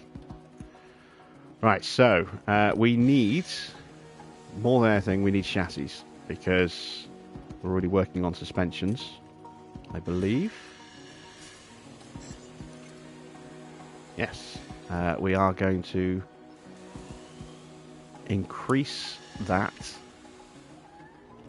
to 6. There we go. Chassis. got 1, so we need 3 more. It's going to take 13 days for one of them. We're going to have to rush those. That's pricey, but needs to be done. We also need a couple of new rear wings. Let's get 2 more rear wings.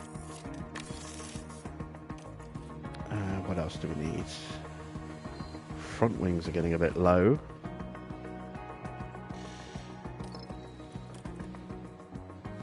Let's go ahead and make an extra 2 front wings as well. And what else?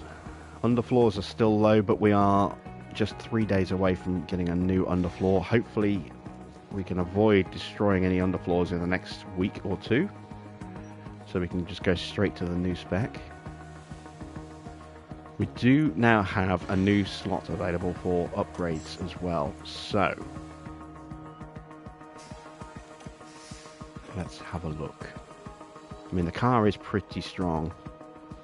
Not sure if I want to go ahead and make any new designs just yet. Maybe a new rear wing in time for the super speed sections that are coming up, but we don't have any hours left, so we're not really going to get huge benefits out of a new rear wing. What about suspension? We're on a Mark III at the moment. Mark III side pods, Mark III chassis. I think we might just go into just doing another research project until we get some more hours available. So we have done 1 chassis project already. We haven't done a side pod yet, so let's go ahead and do a side pod project. All parts are getting a reduction, so we're just going to go straight through like that. And how many engineers do I want to put on that? Let's go 2 engineers. We've only got 2 anyway. That's another $1 million spent. Right, so I've got $145,000 left. Whew, that's not great.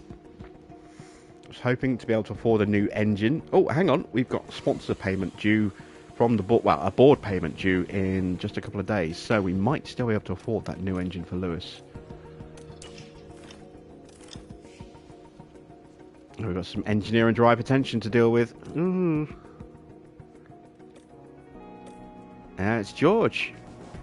George and Marcus having a bit of a spat. Do we want to leave them to it, or do we want to intervene and maybe make things worse?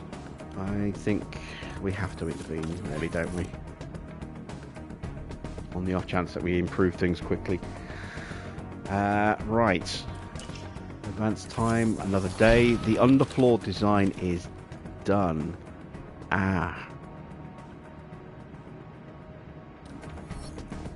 That is a bit of a problem. We've got 4.4 mil. It's not enough to buy an engine for Lewis anyway. So let's just go ahead and start manufacturing underfloors then. We want 3, maybe 4 of those. Let's see. We want 2 for Spielberg. We're not going to get them in time for Montreal, so we'll just go normal. 1.6 mil. That'll give us 2 plus 2 spares. That's all the slots available for new parts coming. A lot of parts in production right now, as you can see. And let's go ahead and slap on another research project. And we'll do a suspension project. And let's go with 4 engineers on that.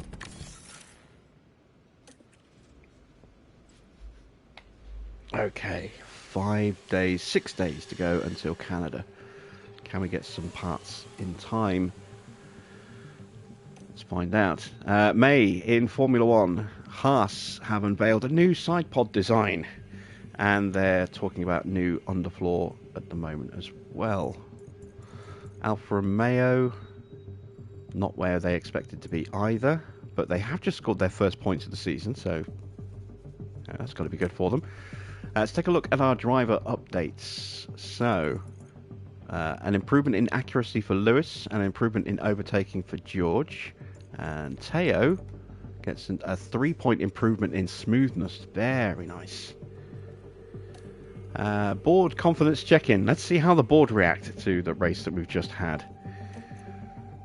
So, disappointed with results in Barcelona. Yeah, not surprising considering we didn't make the podium with either car and only one of them made the finish. But, given where we were at the end of lap 1, well, at the end of turn 1, really, I think that's a very, very strong recovery. But it's our first disappointed for a long time. Bit of a shame. Still on target with our objectives, so no worries there. Let's see, finances. What's my cost cap looking like? I've got 52 million left, and we're projecting to spend another 13.3 over the remaining months of the season. So we are effectively down to 38 mil left to spend this year. It's not great. It's certainly been a very expensive weekend. The new underfloor, we know about that. We've got that in production now. Car development, so still looking pretty good. Or we've taken a little dip in high-speed performance against the rest of the grid.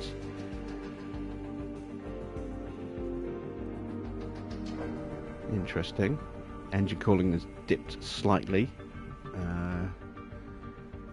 But we've got that new underfloor coming that should deal with that issue, and we'll find out how quick the car will be when we get to Spielberg. Finance reports are done. It's time to do our pit crew training schedule for the next calendar month. Let's have a look. Chance of mistake is high, so we are going to give them a bit of a breather. We're going to focus on just doing balanced drills.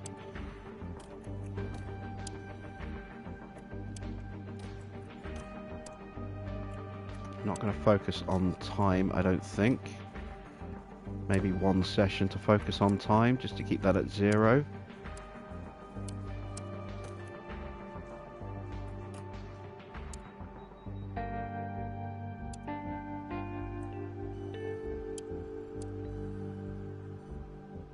Go, and can we sneak a day of car building in as well? Okay, so that looks like it's going to bring our fatigue levels down a little bit. Yeah, it's going to bring them down just a touch. We just try and put one more gym training session in. Is that worth it?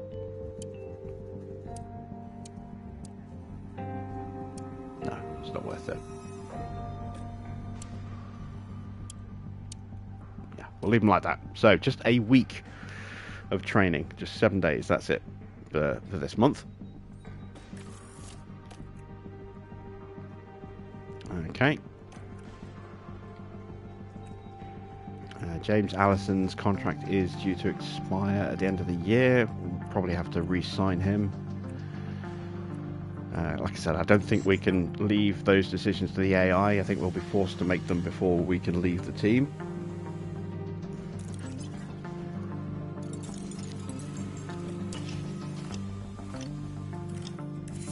Alright, got some manufacturing done. New rear wing spares, new front wing spares. We're 3 days away. Let's go ahead and continue to advance time. No more spare parts made. Let's rebuild these cars. So let's go straight to the warehouse. It's the quickest and easiest way to do this. We have now got one of each chassis. There we go. And we've got an older spec as a spare if we need them. Front wings, we have plenty of spares now. Rear wings, again, some spares. Side pods, they're both on the same spec as side pod. Underfloors, we are in production of the new underfloor. We will get those for Spielberg in the next Grand Prix. And suspensions, we have got one of each of the new suspensions as well. There we go. So the cars are built and prepped. Let's take a look where we stand on the grid with those changes. That has reset those losses back to where we should be. So first, ninth, first in the car performance. In cornering, first, ninth, as before. And components, first, ninth, first there as well. So going into Montreal with a very strong car again. And we will be putting new engine parts on probably both cars, because we have got that second ERS unit, or that third ERS unit, that new ERS unit to give to George, so we might do that here as well. It's going to be a new ERS and a new gearbox for Lewis, which is going to drop him to the back of the grid. But we will see how well we can qualify, and then see if we can do a race recovery with both of our drivers through the sponsors as well. That'll be the first time in this game that we've tried that, so it'll be interesting to see if it works properly or if it's bugged like it was last time around. And that is as much as we can do tonight. Let's have a look at the weather report. We just saw that flick up there. Looks like we're going to have a wet race as well. That's going to make things even more interesting. Okay. Right. So that is tomorrow night's race. And it's going to be, hopefully, a cracker. As we have to fight our way through from the back again. So until then, that's it from me. Thanks for watching. I am Jim Bob, and I'll be back with some more F1 Manager at the usual time, 9 PM UK time tomorrow. Until then, bye for now.